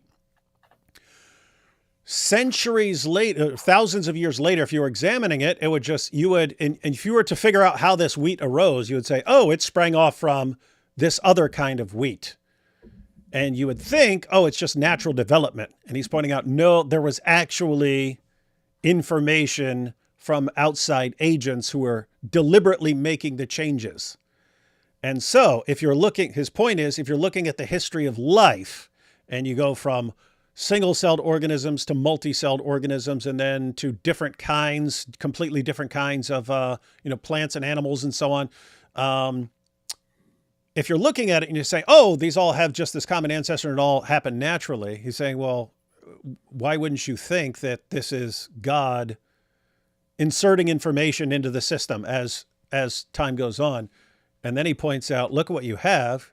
You have the Bible saying, and then God said, and then God said, and then God said. So God's doing something. But then you've got, and then he points out in the New Testament, you also have the word, the logos, which means word, means sentence, means rational principle. And that's what you have at the beginning, rational principle, the word. This is dope stuff, man. This is dope stuff. Anyway, we've got a couple minutes more. Hey, let's take a couple super chats and then we'll watch these remaining couple minutes. This thing is much longer. I got the link to the rest of it, but I pulled up basically the first couple of main sections. Here's the thing. Somewhat of a departure from what he just said, but to the point of creation and how it is described in the Old Testament, in Genesis, in the Torah. Now you can sit down and analyze forever what actually happened, and can explain what happened and where God was involved, whether God was involved in it or not. The issue that I always have when I think of the creation in the Torah is that if you read it as it is, it's very difficult to consider it to be literally true or a literal actual description of events. If you want to accept that things did actually unfold exactly as they were written in Genesis, then I think it significantly contradicts with a lot of scientific findings that you could arrive at, or you would have to somehow interpret the creation story as a highly metaphorical in a way. You know what I mean? Mm-hmm. I'm very conflicted on this whole aspect, and to this day I don't know what to really do with it. And I'm supposed to believe that it's quite literal, but I also find it very problematic. Who said you have to read it quite literal? That's my understanding.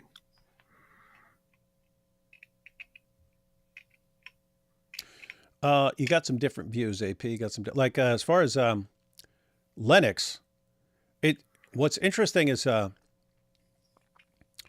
you have all the different arguments that are sort of it's just weird because he points out you don't have a lot in the way of the creation accounts, but you have all the elements that are later used as arguments for the existence of God. In other words, God creating the universe out of nothing. Okay, that's the cosmological argument. How do you go from nothing to a universe? It's a cosmological argument. God designing life. So you have a kind of design argument for life. But then even in Isaiah, I think it's 45:18, it says, talking about the universe, it says God created it to be inhabited. So this is like the fine-tuning argument that it's specifically made for life. And then God saw that it was good. You have like the beginnings of a kind of a moral argument in the sense of like a hierarchy of goods, not necessarily of moral obligations. Those come elsewhere and so on. But it's just interesting. You have all these arguments that are sort of built into it. It's like the big picture is obviously correct as far as God creating life, a rational principle, speech being put into the system. So there's your fine tuning, there's your DNA, all of this being put into the system and so on. It's the details that you could say, well, those details right there in the book don't line up with the details, that we find through science and so on. So how do you reconcile those? And you get some different ways. Maybe they're going to address that. Oh, let's take these couple of super chats here because we're backed up and someone just threatened me. Where did it go? Cosmic Observer said, D-Wood, get to my superheat or I will challenge you to Mubahala. What's a superheat? I don't know. Maybe we'll find out what a superheat is. But until you explain it to me, I'll just go through some super chats. I was talking about ancient China, and they quite understood nature and how the body works, not quite in our terms, but close. I'd be surprised if they had. I'm not talking about how the body works and so on. They might have been right on the money with that. But you do need for sort of a grand unification, like understanding the universe, you need the idea of a uniformity of nature. And for the idea of a uniformity of nature, you need like a single sort of explanation. So that's what Lennox was saying that China didn't have. But again, I only know that from him, so I don't know. Martin Luther, Galileo, etc. debated voraciously. They were all humiliated.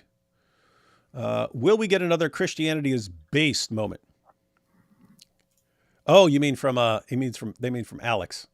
John means from Alex. I saw some people clip something or talk about this video where Alex seems to have said that it's a different vibe.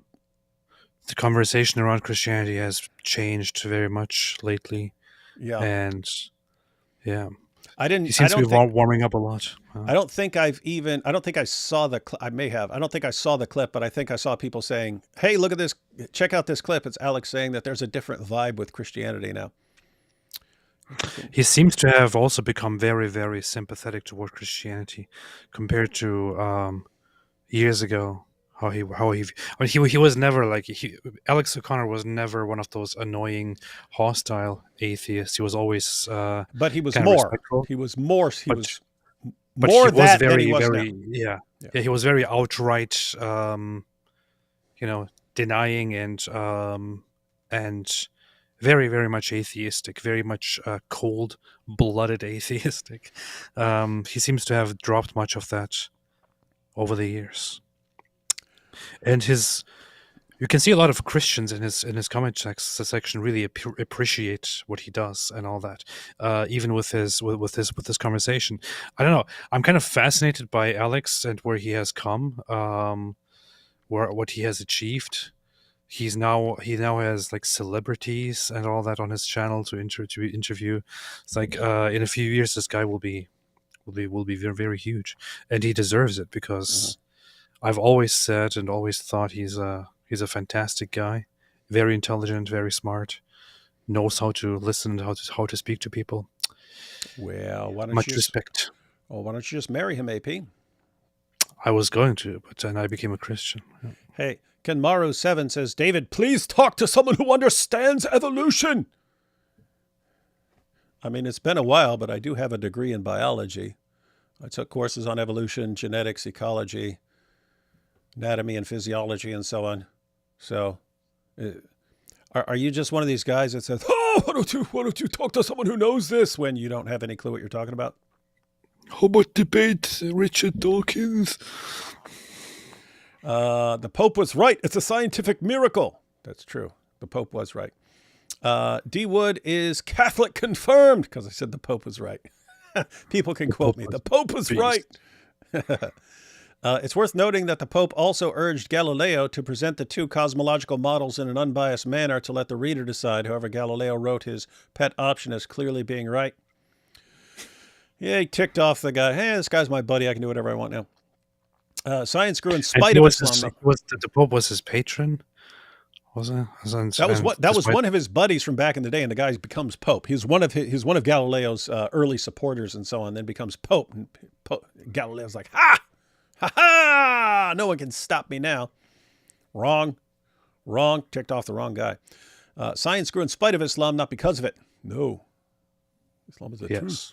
To be fair, disinformation about Galileo was because of Protestant propaganda that still live on today. Parentheses, I love Protestants. Then why are you lying about us and saying we engage in propaganda? No, that was true. Some of it was anti-Catholic propaganda that blasted the Catholic Church in particular for being the enemy of science. And then people read this stuff and they just applied it to Christianity in general and then to religion in general. It's all because of Martin Luther. Martin Luther did this. Read Of Popes and Unicorns, Science, Christianity, and How the Conflict Thesis Fooled the World by David Hutchings for How the Dichotomy Started. People come up with a dumb idea and then it spreads all over the world, and then it takes you over a century to just start correcting it. Things are quite weird, man. Did you learn this kind of stuff too? I remember learning in Germany when I was a child going to school. I remember learning about history and the Middle Ages and getting this now idiotic and clearly wrong picture taught to me in school that in the Middle Ages, Europeans were like a bunch of ignorant idiots who believed like there were dragons here and weird creatures over there and so on, and they all believed the Earth was flat and stuff like I learned this kind of stuff as if it were factual. When I was a child, just a few decades ago.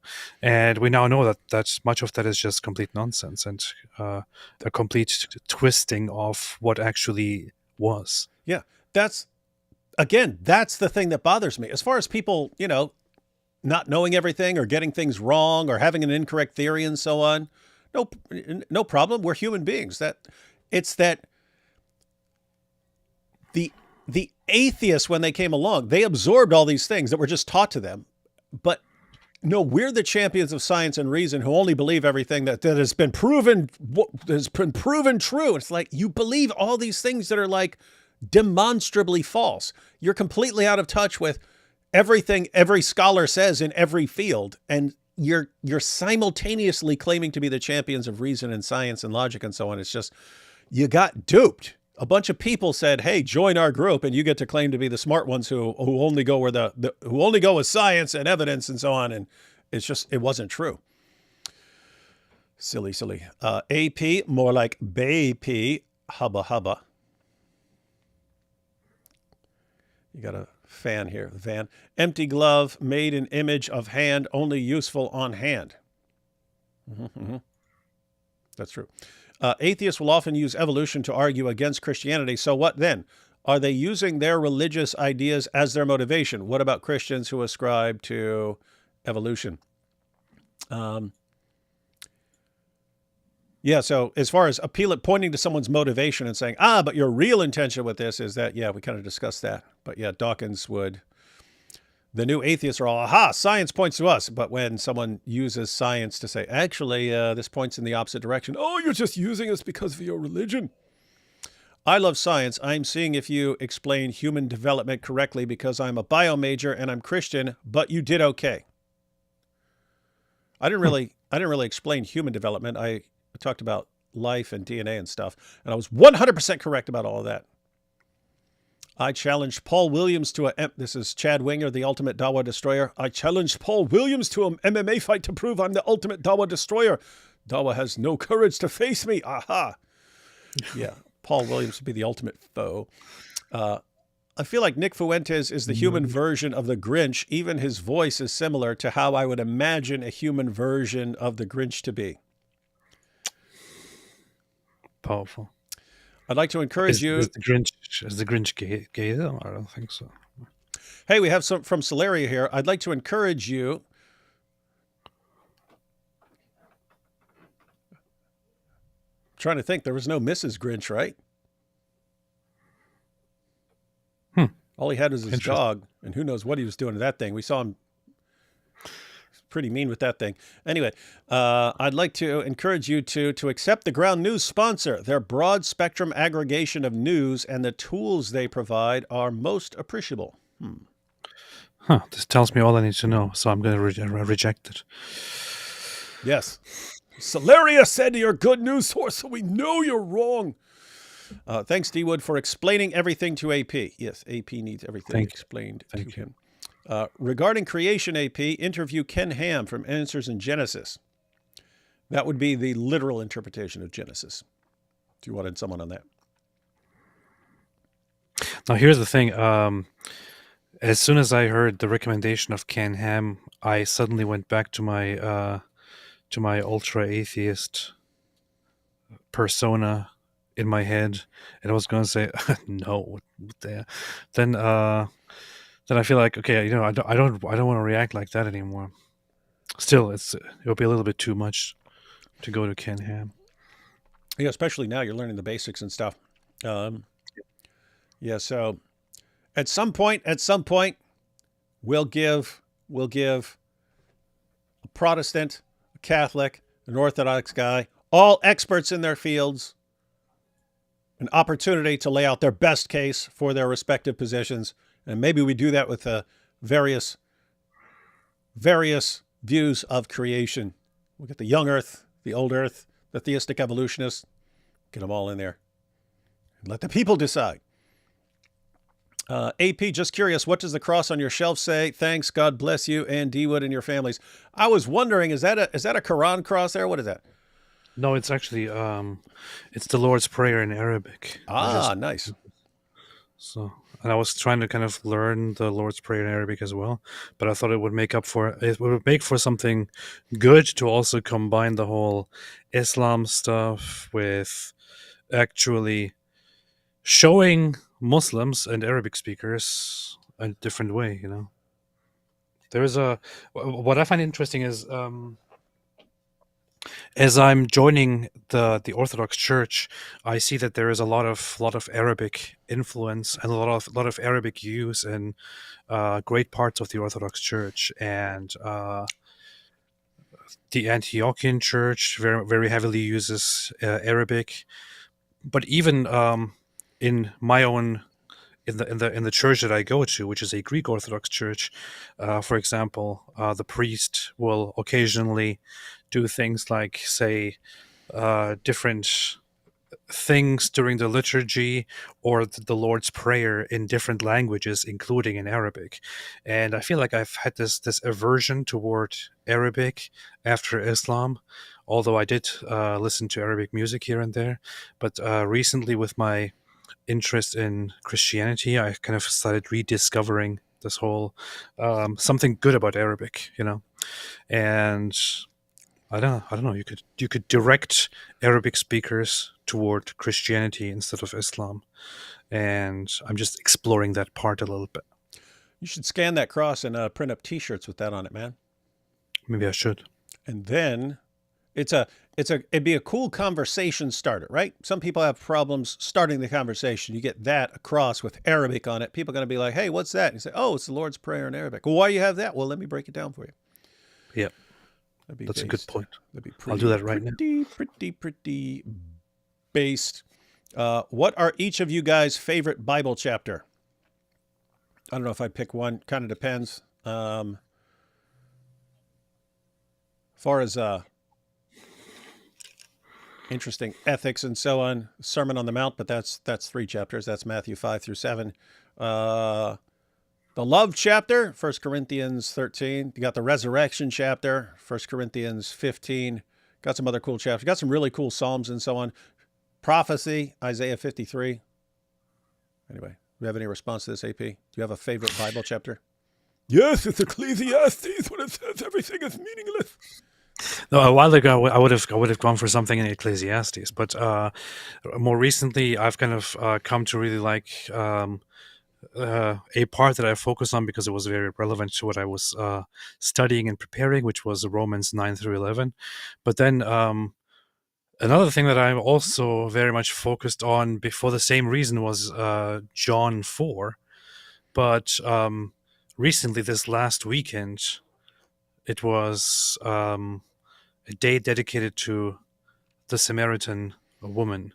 And during the Sunday service, as our priest gave the sermon, he actually spoke of and then read from the Gospel of John. And he read the passage where Jesus goes and meets the woman at the well, the Samaritan woman at the well. And I don't know why, but as he was reading that passage, as he was reading those passages, that part in John 4, it kind of gave me shivers and made me feel very, very emotional about it. Maybe it's because I looked into that chapter very, very much, and then hearing it in church was kind of interesting. But I honestly don't really have an answer to what my favorite Bible chapter would be. I think I have to spend more time with the Yeah, Bible. he's got to keep reading. I don't want to correct you, AP, but I don't think you can call it a sermon. I think you have to call it a homily. Don't you guys call them homilies? Hey, someone said Philippians 2 is pretty epic. Yeah, that would be on my top 10 list. Super based. It's still called a sermon, but also it's still called a sermon, but also a homily. I think only Protestants can say sermons. It's literally called sermon in our program. So. No, you guys call it, like you guys say, we say the Sermon on the Mount, you guys say the homily on the Mount, and we're like, okay, we don't even know what that is. Okay. Yep. Let's see. We use time-accelerated simulations to train AI in days in our time, equivalent to massive amounts of time in the simulation. God is similarly outside the universe. 7 God days could equal billions of years. That would be one of the views. Light equals first creation feels like God's fingerprint. AP, any advice on not being radicalized by the anger from dealing with the Islamo-leftist Groyper confluence? It's kind of tough to give advice on something that I just recently began to overcome because I was raging and reacting with big anger, and just recently came to be more patient with that. But I think that just comes with becoming Christian. I don't know what to say. I mean, I can just give you the advice of adopting a Christian mindset, but then who am I to say that? I'm just getting into it and just experiencing it, If time is accelerated and living creatures are created by speech only, what will you see? You will see creatures spontaneously appearing in the fossil record, apparently with no cause. Powerful. Let's see. Here you go. Hey, David and AP, going to Germany soon. What are some things you recommend doing and things to avoid? Thanks again for all you do. That's a very, very broad question. You're saying going to Germany. Where in Germany? Depends on where you go in Germany. If you went to Berlin, I would say that you should avoid certain parts of Berlin, but should definitely visit other parts of Berlin, depending on what kind of a person you are and what you like to explore. I don't really know. I mean, it really depends on why you are going there, what you like to do, where you're going. But there is, if you're interested in history and in religious history and in Christian history, there's a lot of really, really good stuff to explore in Germany. Would definitely recommend that. Just make sure you get yourself a selfie outside of Neuschwanstein. Got it? Yeah. That's kind of stuff I like, castles and stuff. But even that, Castles are based. even though it's like possibly the most epic castle ever, it's like too overhyped now, right? Like it becomes anyway. The thing is, that's what I like about Germany and about Europe compared to America, for example. In America, you don't really have anything historical. Everything is new. In Germany, it was like growing up in Germany. We had where my cousins lived, for example, in just walking distance, like 10 minutes walking from their home, we had this old abandoned what do you call it? I don't know, some fort, and we could just go and Play walk. there? Yeah, go there and go on top of the walls, Oh, that's and it cool. had this huge underground space in there that was completely empty and creepy and messed up, and it's just there. It just exists like that. Man, get a metal detector and go find something. Yeah. Hey, that's probably what it's probably like that, but even more extreme if you're like grow up in Israel and can just go around to, you know what I mean? Like imagine the old city and you're like, you got the Tower of David and all this stuff. Anyway. Yeah. Temple Mount.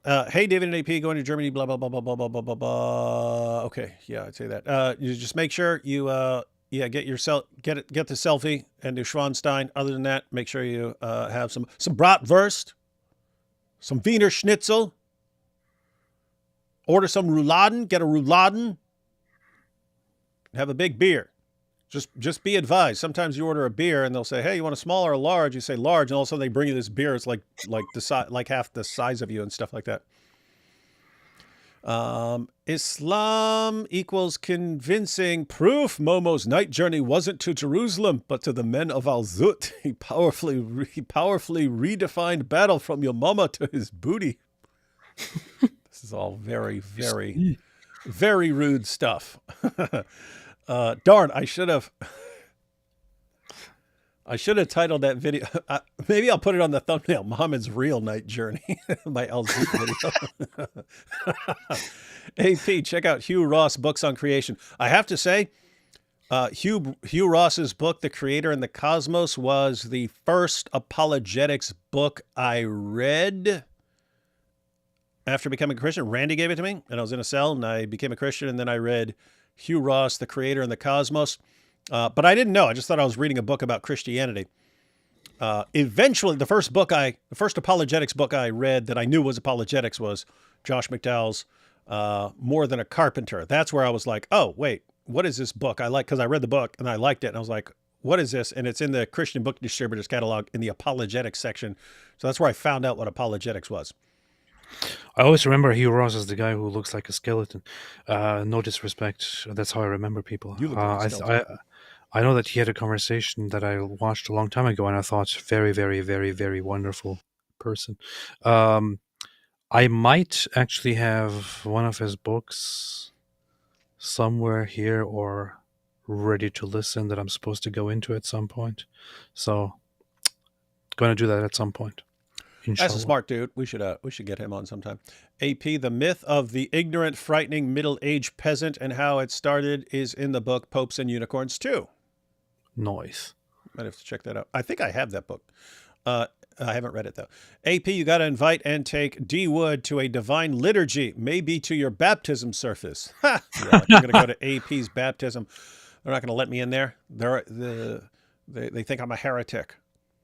The joke's on you here. I already did that. In fact, David is gonna be there attending the divine liturgy and be there for my baptism.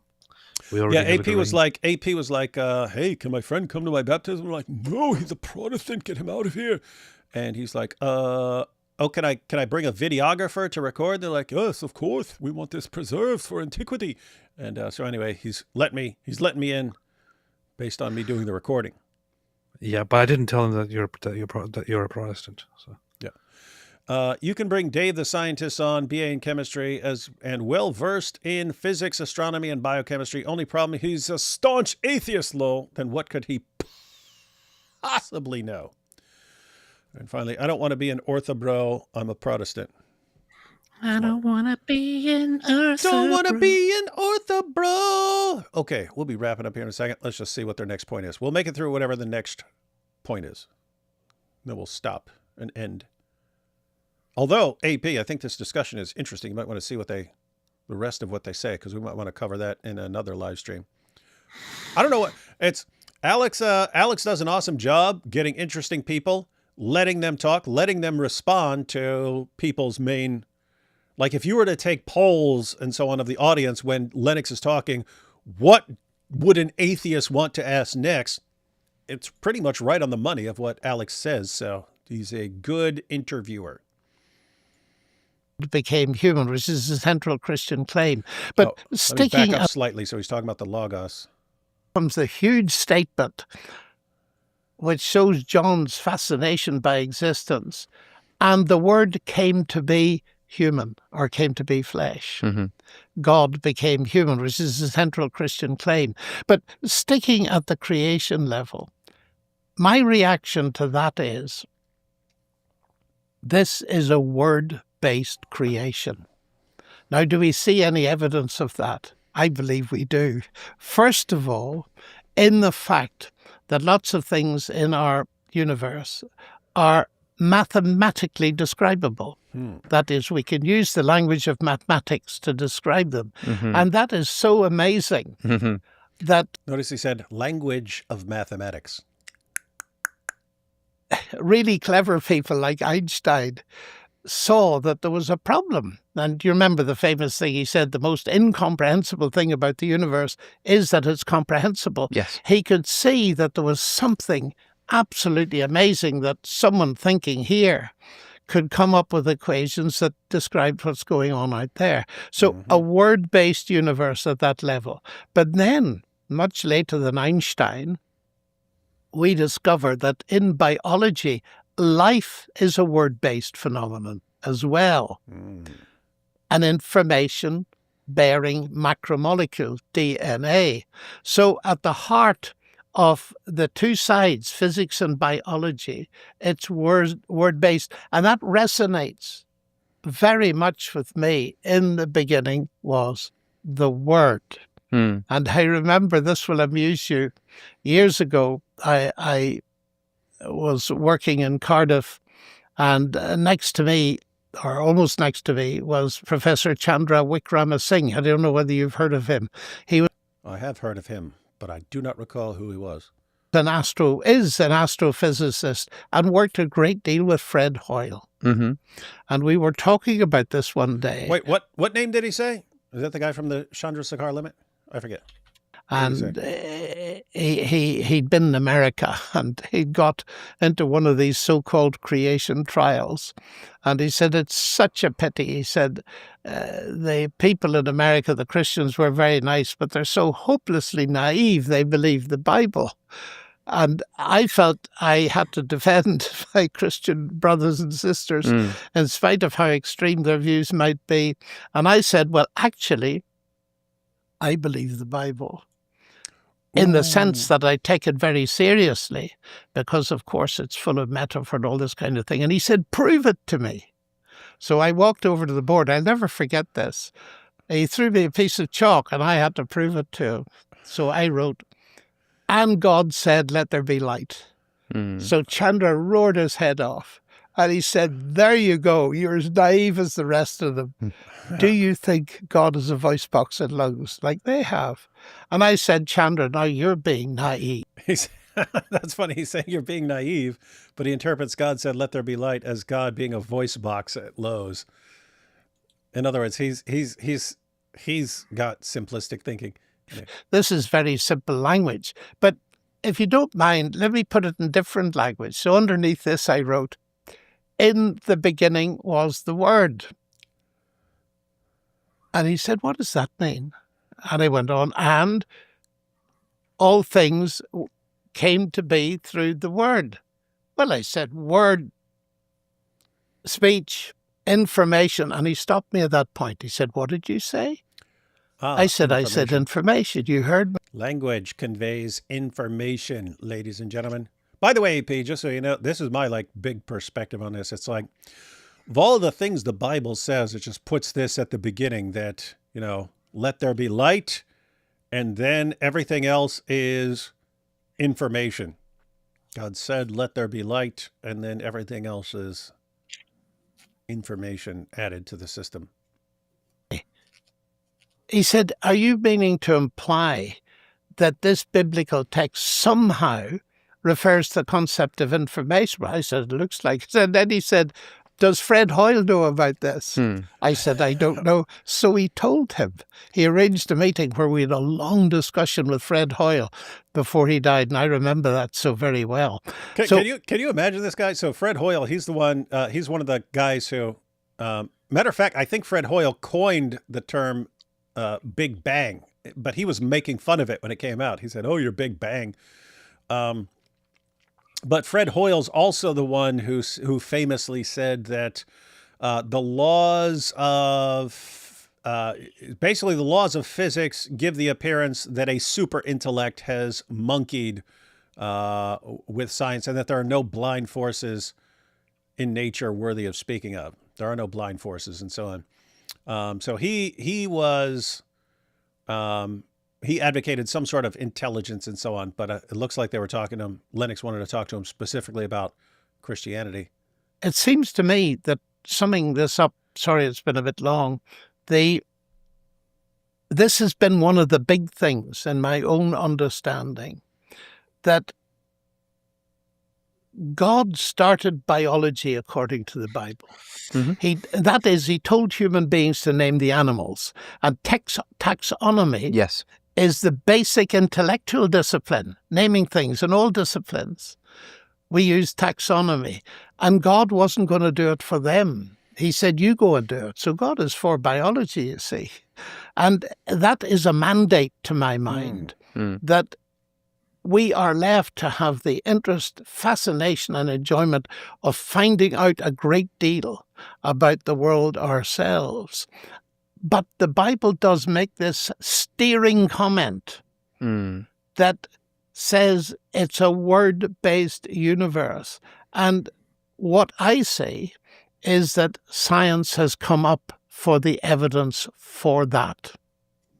And that's my big problem with the naturalistic worldview. There's no believable generator of word-like information that any of us know about. It always is associated in our experience, at least, with the human intelligence. This is so pleasant. It is so nice. I really appreciate how happy he is also, by the way, while he's delivering it.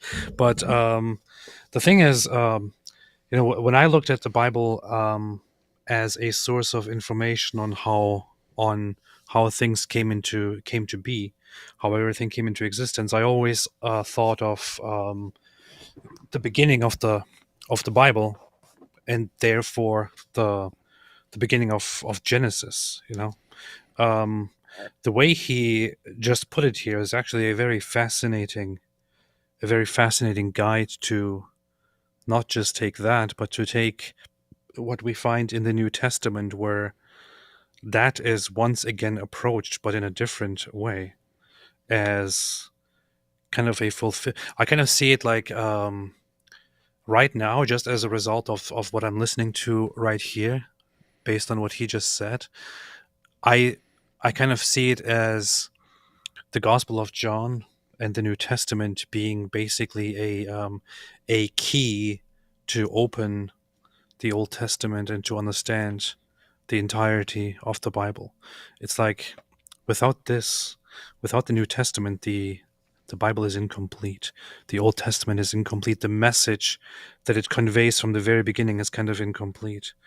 It's actually quite fascinating, the connection here between how in the beginning is restated again in the New Testament and how it connects to in the beginning in the Old Testament. It's beautiful. It is totally based, as we've heard many times. All right, guys. Well, we went through a good section, 39 minutes. We went through 39 minutes of that. That is That's a lot of material. Normally in a 3 or 4 hour live stream, we'll go through like 2 minutes of something. Maybe a minute and a half. Because AP's talking the rest of the time. Last couple of super chats. David, bring on Hugh Ross to field AP questions.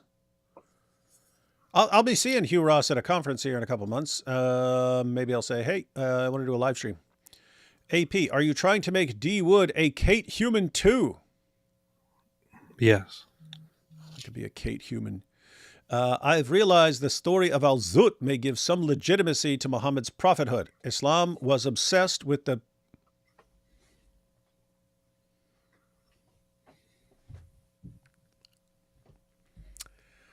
Very rude. Why are you laughing?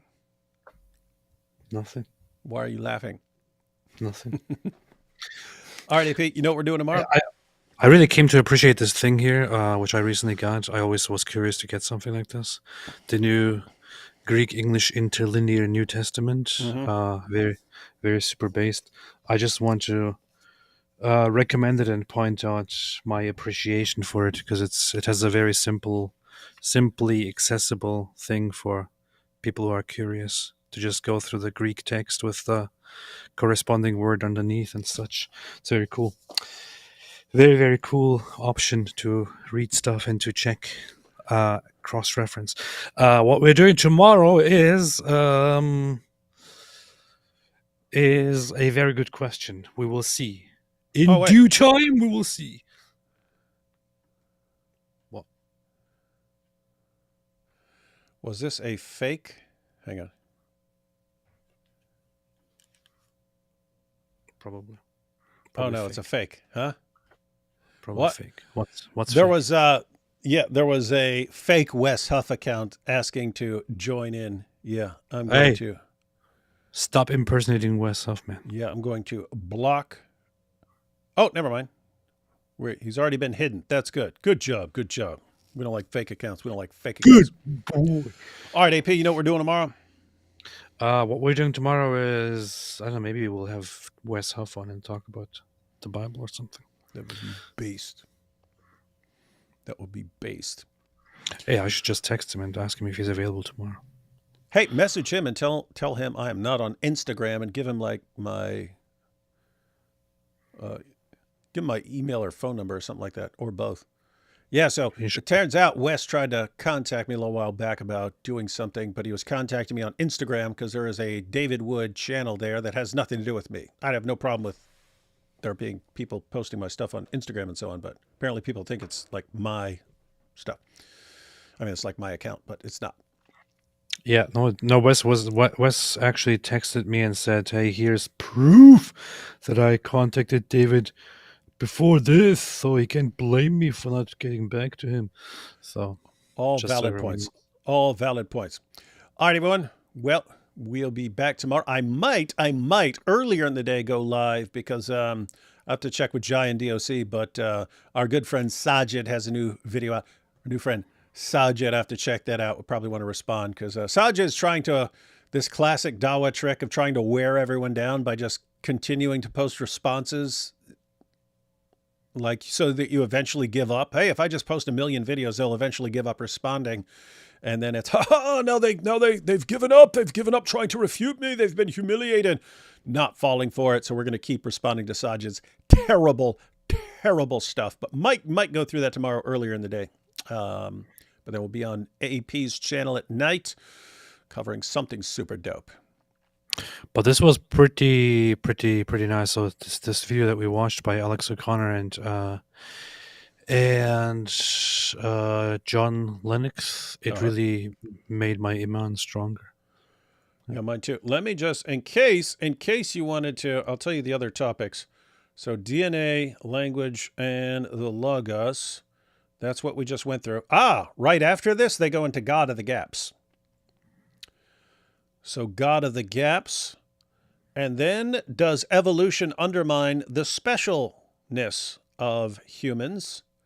Then they go into, does belief come from argument? Ooh, that's actually a good topic for AP. Why is intellectualism tied with atheism? The New Atheist Critique of Religion. Boring. Who are the new atheists anymore? Why discussion is better than debate. Why discussion is better than debate. And that's what they spend the, yep. So those are the topics they cover, AP, if you're interested in covering any of that stuff. If you want to be humiliated. All right, everyone. We will see you tomorrow. In the meantime, be based, dope, and fly.